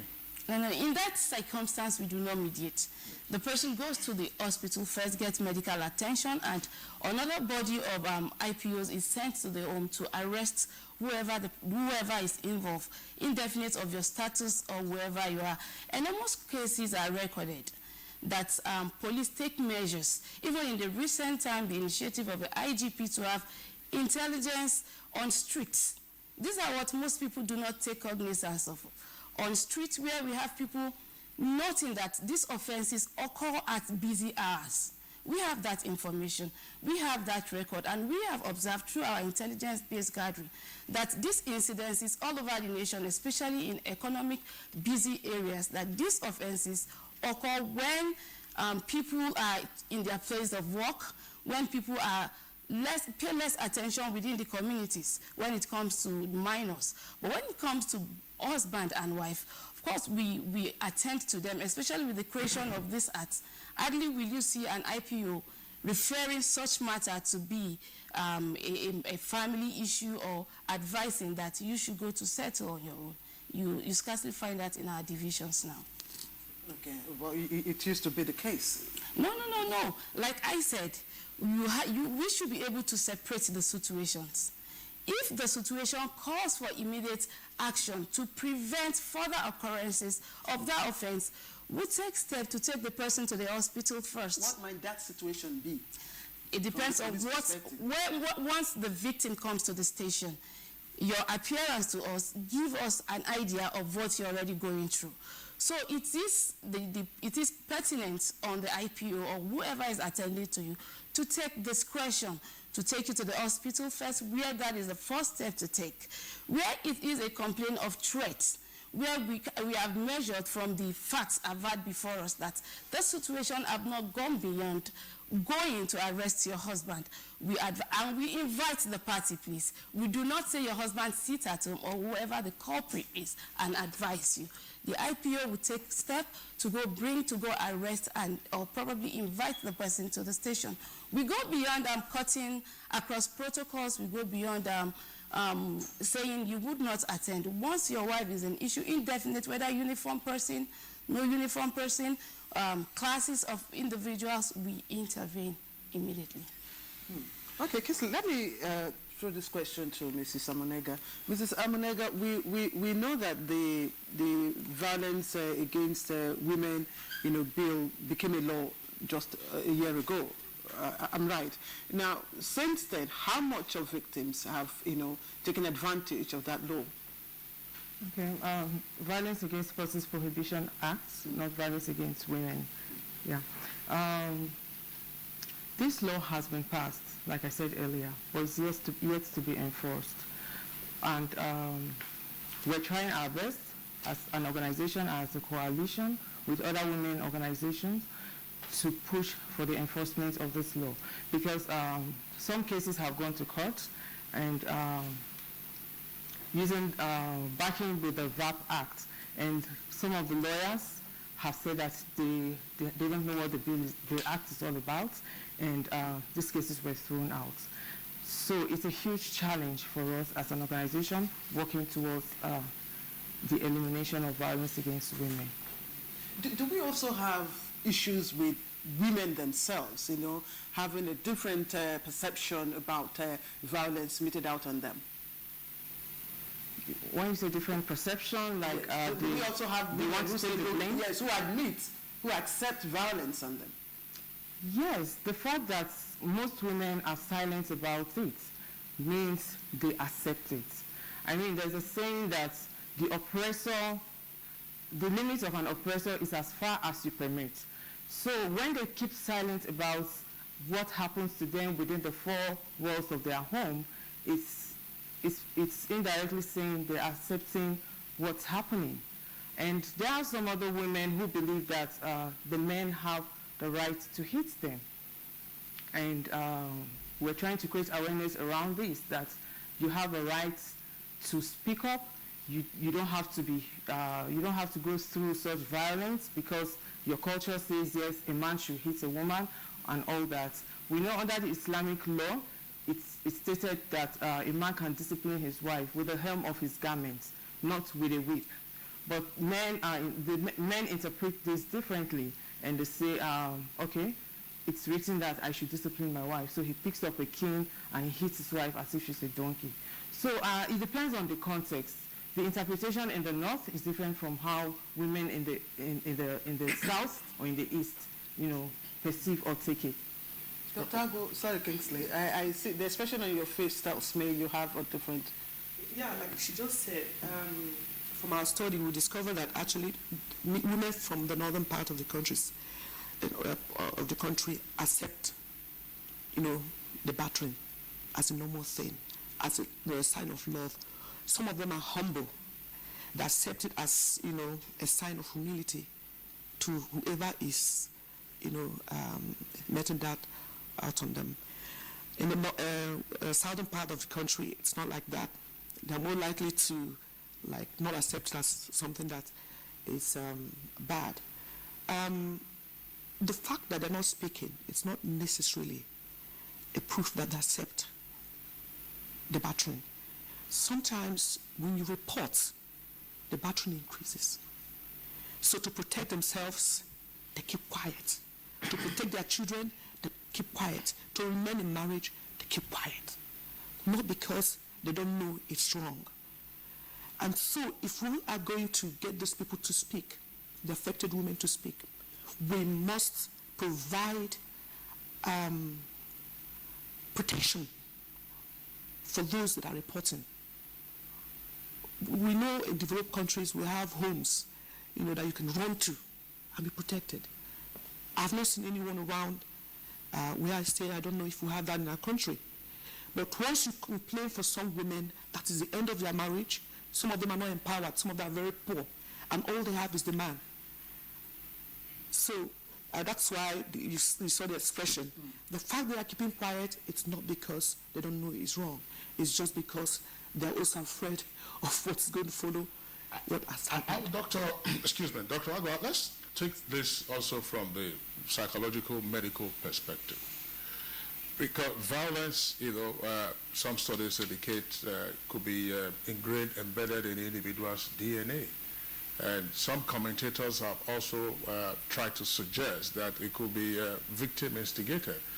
If you have a different personality type, a querulous partner, every little thing there is a spark, lack of self-control, inability to hold your tongue or your lips, of course you get into these frequent rows. From your surveys, what did you find as either the psychological, if not psychiatric, root causes of violence, either instigated or triggered?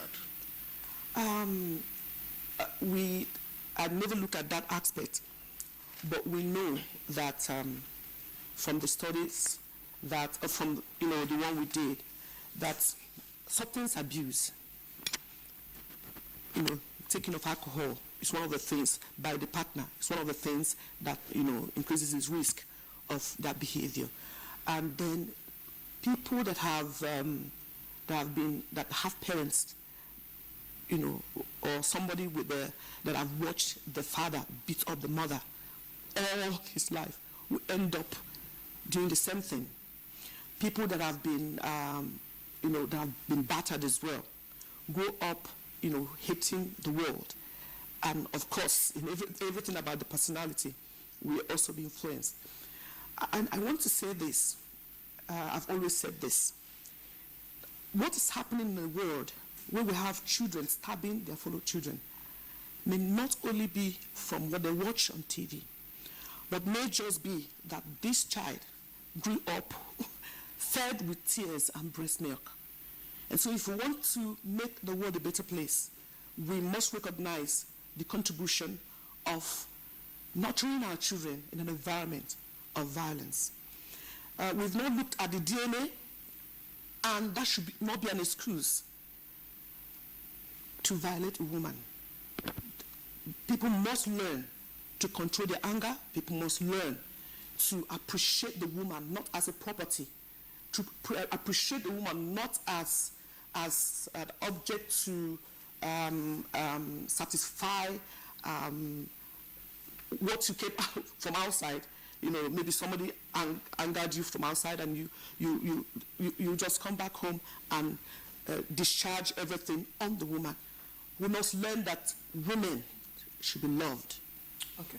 Dr. Agu, thank you. Again, let me just take the last question for Mrs. Anissa Ari Amonega. You're basically, your duty or your objective is basically to provide protection for victims of violence. You know, what form of protection, have you been providing? Okay, it's not just to provide protection for women who have been violated, but we also improve access to social justice for them. So we provide legal and counseling services to them. We provide litigation, strategic litigation. We provide redress for them in the different fronts we work. We actually have a shelter for women who are at risk or who are being abused or violated. And we liaise with the police and the health facility to be able to, meet the needs of these women. All right, Mrs. Anissa Aria Monenga, Senior Program Coordinator, RAPA, I would like to thank you for being part of our discussion this morning. Thank you. You're welcome. Okay, good morning, Nigeria. We'll take a short break now. When we return, we'll continue with the conversation and also examine the legal aspects of violence against women. You are watching NTA, Nigerian Television Authority. For more information and news updates, visit our website at www.nta.ng, or you can follow us on Twitter at NTA News Now, or you can like us on Facebook at NTA Network News. Stay connected on our YouTube channel at www.youtube.com/NTA News Online.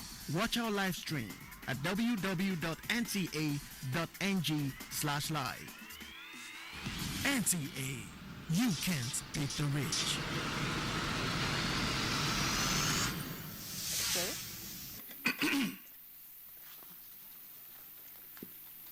All right, welcome back. You're watching Good Morning Nigeria, and our conversation is on violence against women. As usual, our Twitter handle is right on your screen at NTAGMN, and we've got some tweets coming. All right, Sonny Makalamakoji has this tweet. It says, violence is not only when men fight women. Taking undue advantage of women and raping are also acts of violence against them. Okay, Joshua Alfred tweets, any man that batters a woman is weaker than the woman. And Bright Irene has this tweet. The issue of poverty in this violence against women is significant. Now, to address this matter, government should address poverty. And Bilikis Mafe Fagbemi says, there's no way we can talk about violence against women without mentioning culture and our belief system in Nigeria. And we have this from Festus Akimboyewa. It says, all incidents of violence against women reported to the police must be taken seriously, investigated, and perpetrators prosecuted. Again, Kingsley, same tweets coming from Festus Akimboyewa. Tweets, the pictures I saw on NTA of women victims of violence are disturbing indeed. Women have a right to live free from violence and the fear of it. All right, those are some of the tweets that we are taking in the meantime, just to indicate that we are being joined now by another guest in the Abuja studios. She's Mrs. Chioma Onyenucheya Uko. She's Public Relations Officer, International Federation of Women Lawyers. That's FIDA, Abuja branch. Mrs. Onyenucheya Uko, it's our pleasure to have you on the program. The pleasure is mine. Thank you. All right. We've talked about aspects of, legal aspects of this law enforcement from the perspective of the Superintendent of Police, who is still here with us. But why is it that the law is not been very firm, as it were, on violence against women? It's probably the case, I don't have the data, that perhaps there are fewer convictions and perhaps even fewer instances of punishment against persons who are deemed to have violated women or have perpetrated violence against women. Why is the law so weak? Okay, the law can be said to have been weak because before now, the provisions we had in our penal codes and our criminal codes were such that the proof, the ingredients for proving some of these violence acts were tedious. But with the advent of the Violence Against Persons Prohibition Act, which only came into effect in 2015, there is a paradigm shift. We may not immediately begin to see the results of that because it's an act that was just enacted last year, but popularization of that act is ongoing. Lawyers are beginning to test the act, and FIDA as an organization, in our role of assisting the enforcement agencies in the prosecution of these cases, also advise and lend support in bringing these provisions to bear. That way, we are able to begin to apply it. Like I said, we may not readily start seeing a huge outcome, but in the long run, this will happen. We know that the justice system is such that prosecutions don't just end in a day or in a month. It takes a while. So in another 2-3 years, I think, we are going to begin to see good results of the application of the Violence Against Persons Prohibition Act. What did you say the Act of 2015 represents a paradigm shift?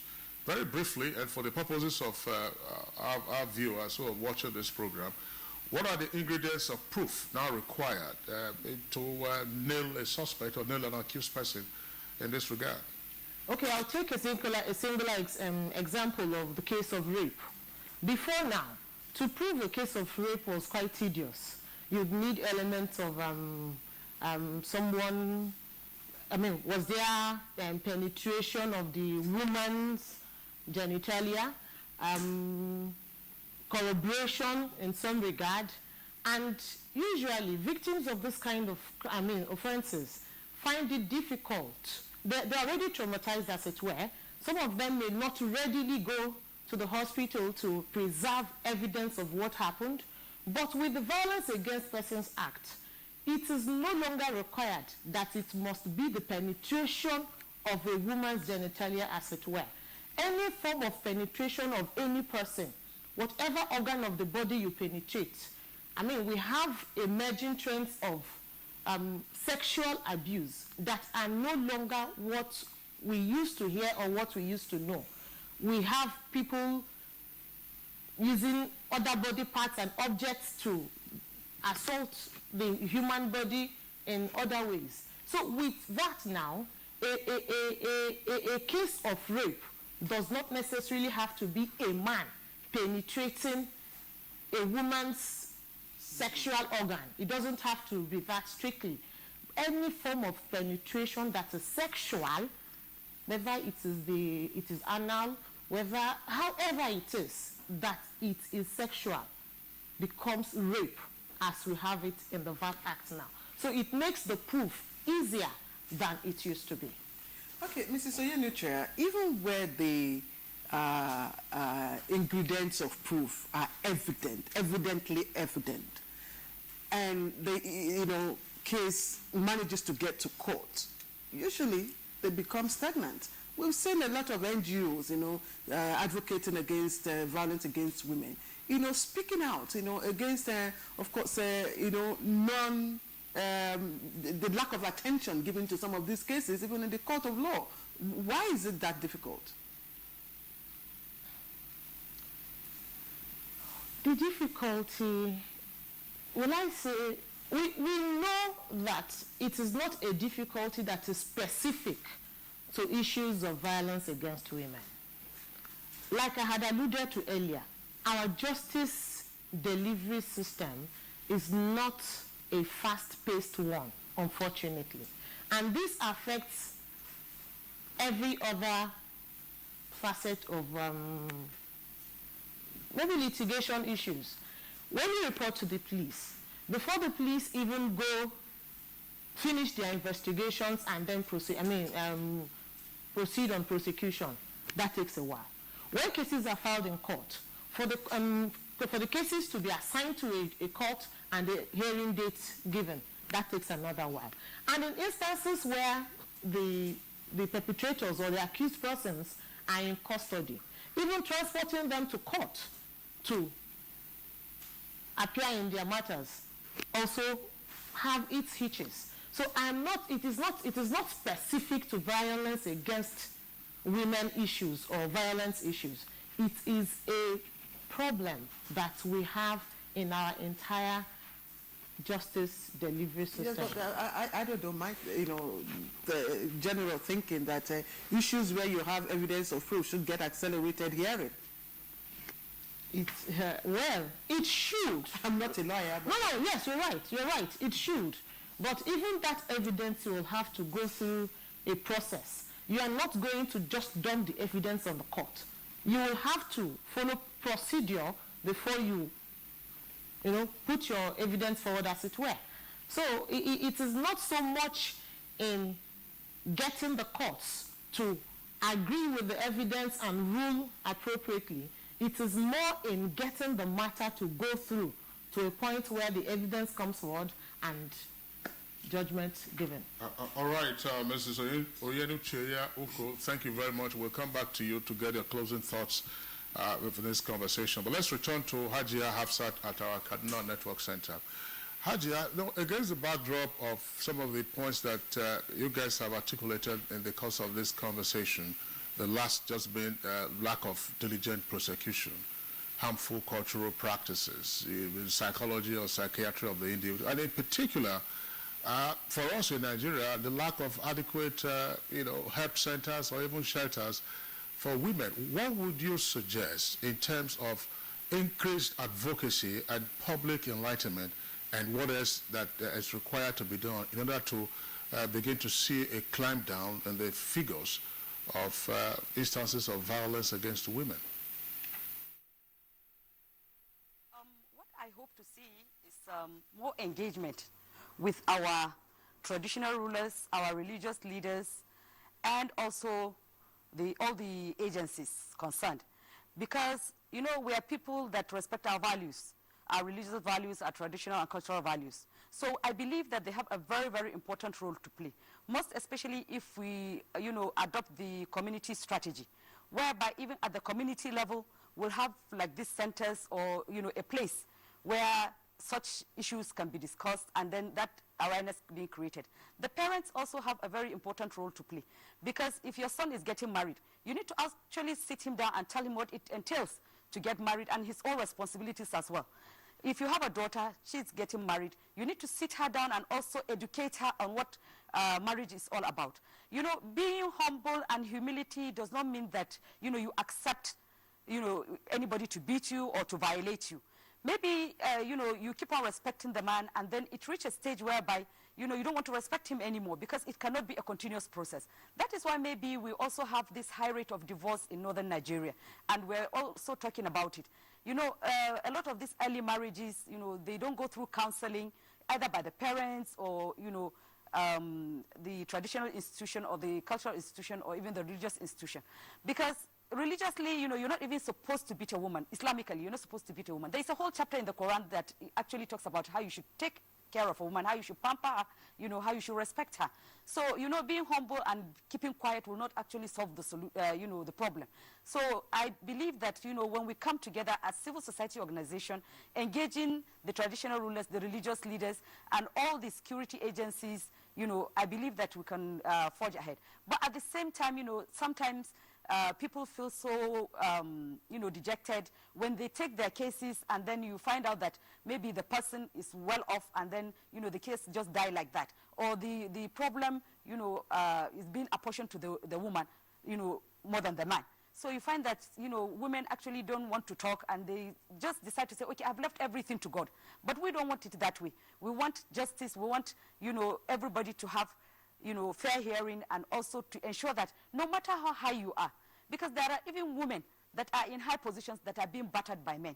But, they don't want to come out and say it because maybe it is a shame or something like that. So we need to create that awareness. We need to sensitize our people. We need to engage everybody.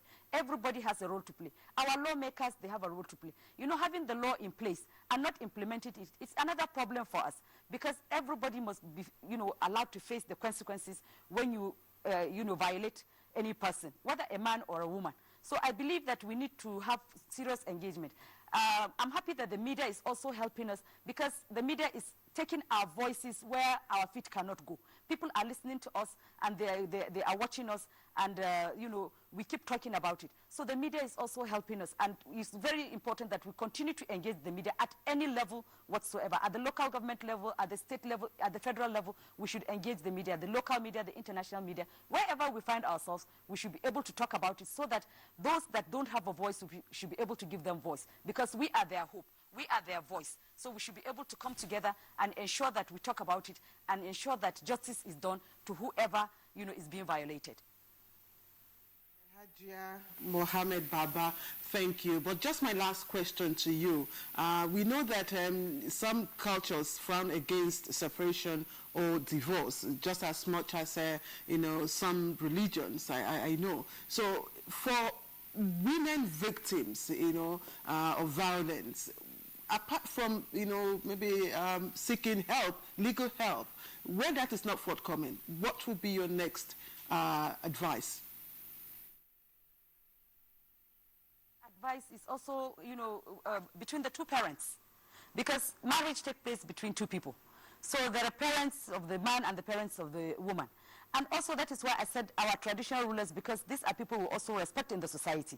So if the parents cannot be able to, settle problems, at least we have the next step to take to. Maybe the traditional person in the area can also be able to help. Maybe the imam in the mosque can be able to help. So we believe that, the two parents must be able to sit down amicably and also, identify all these issues. That is why I'm also advocating that the children should also be prepared. Your son should be prepared, your daughter should be prepared before they go into marriage. Let them know what marriage entails. Let them know what it takes to come together, and live together.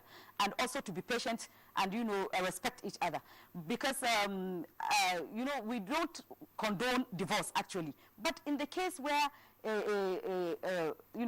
there's a problem, and then the woman is not being listened to, eventually, if she swallows so much, she will just walk out of the marriage.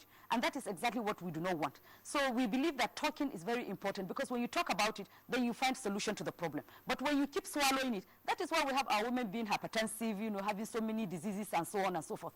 So maybe, we also need a center where you have like marriage counselor. Maybe that is what we're a little bit lacking here. So we need to have a marriage counselor that can actually intervene. Maybe even if it is, a strategic place where you have, since we have desk officers, gender desk officers in our ministries and so on, maybe we should also have a marriage counselor that can be able to actually give advice on what to do in case if there's any problem. So divorce is not actually the ultimate, but if the violence persists, then you'll find out that you don't even need to tell the woman. You don't need to talk to her, because if enough is enough, she just walk out of it. So we don't want this high rate of divorce. So that is why we have to keep talking about it. All right, Haji, just to indicate that we have some reactions, additional reactions by way of tweets. We'll take those tweets very quickly and then get the closing comments of the other guests before we move on to our companion segments. Bankole additional, violence against women is real and highly disturbing. A reasonable man should naturally be compassionate, and and even be a feminist. Well, Kisley, I expect reactions from the women, and I want to believe Bilikis Mafe Fagbemi should be a lady. The tweets from her says illiteracy is a major issue as well, and for those women who are not well educated, NGOs can collaborate with the government to organize seminars for them. And Falana Olusegun has this tweet. It says, no responsible man will raise his hand on his wife, no matter what. But who should the man report to if it happens the other way around?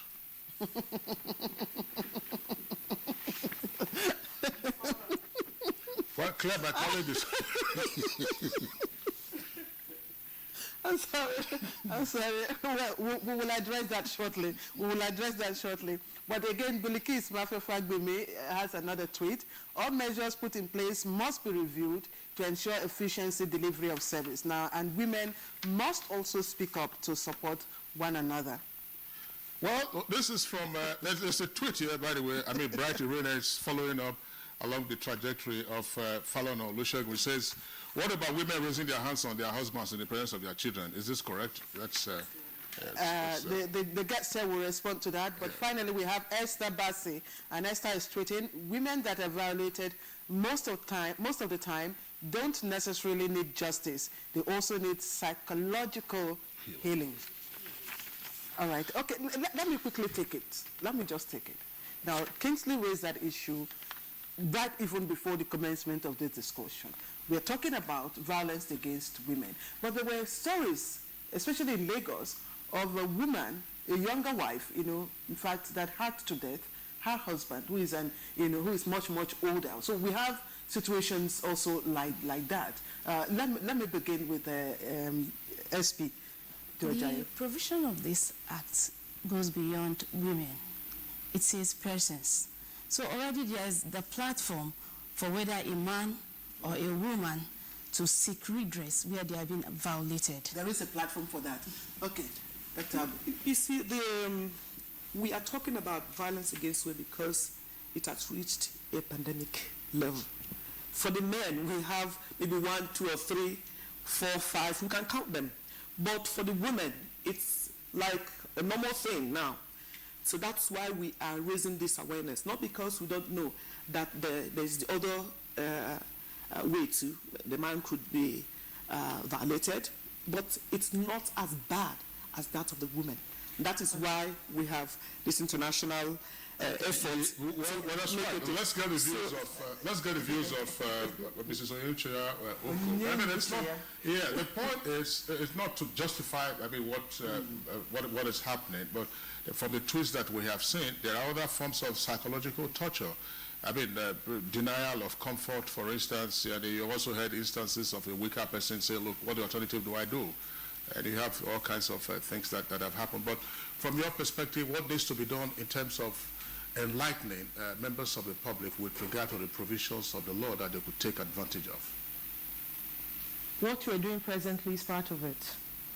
There is advocacy going on. In fact, FIDA is presently doing a popularization series on the media on the VAT Act. And what we seek to achieve by that is that we feel that when people are aware of the various protections they have under the VAT Act, they are more able to speak up when they face any of those issues. Secondly, likely perpetrators would also more likely not proceed. If you see that certain things have been penalized, criminalized, you are more hesitant in doing them. I think part of why this has been happening is because of our traditional and religious inclinations and beliefs, which mostly has been erroneously construed. So now that the legislation has done what they should, particularly in the FCT with the VAT Act, we do our bit of popularizing it, of doing advocacy, and then also telling people. I mean, I love what the woman from Kaduna said. In raising the children at home, what do you tell them? In fact, surprisingly, most women also hand over to men the platform to do this to them. They believe, yes, he owns me, he can do whatever he will, whether as a husband or just as a male figure in his or in her life. Let's continue to talk. The more we talk about it, okay, I'm sure. Chioma Onyenuchea Uko she's the PRO, International Federation of Women Lawyers, Abuja, and chairperson of 2016 FIDA Africa Regional Congress. Thank you very much. I know, Dr. Agu, you want to say something. I don't know what we can change in our culture. When a dowry is paid on a woman, the woman is deemed to be the property, so to speak, of the man, both body and all her faculties. What I actually wanted to add is that when we have political will to end this, it will help. In my state, the First Lady took up the fight. She's now in the forefront. We hear her, she speaks out, and everybody is trying to, support her. If ever the First Lady in this country will do what she's doing, in a very short time, people will be afraid to raise their hand against a woman. Dr. Uzoma Agu, medical consultant, Family Soccer and Upliftment Foundation. Thank you very much for coming. Thank you very much. Okay, we also like to appreciate SP Funke Durojayi, Legal Department, Nigeria Police Force. Many thanks for your enlightening us this morning. We are most delighted to be. All right. And finally, certainly the late Ajia Hafsat Mohammed Baba, Coordinator, Global Initiative for Women and Children, Second National Vice President, National Council for Women Society, NCWS, and Vice President, North Women in Politics. Many thanks to you, Ajia, for your contribution. Thank you very much for having me. All right, that does it for our conversation segment on Good Morning Nigeria. Let's check out the weather prospects now for the rest of today. Maximum temperature departure across the country, and the areas in pink are areas that have been warmer than normal, particularly the northeastern parts of the country, and this is responsible for the discomfort we have been feeling lately. We advise that you keep yourselves well hydrated and wear light clothing to make yourselves comfortable. And for Friday, we anticipate sunny and hazy conditions over the northern parts of the country, although parts of Nguru, Katsina, Kano axis will experience those states in moderate visibility of 2 to 5 kilometers. Other places will be cloudy to partly cloudy, except for parts of Calabar, Port Harcourt, where localized thunderstorms are most probable.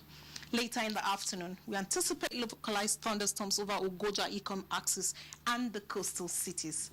And that's a bit from the Nigerian Meteorological Agency. Thank you for watching.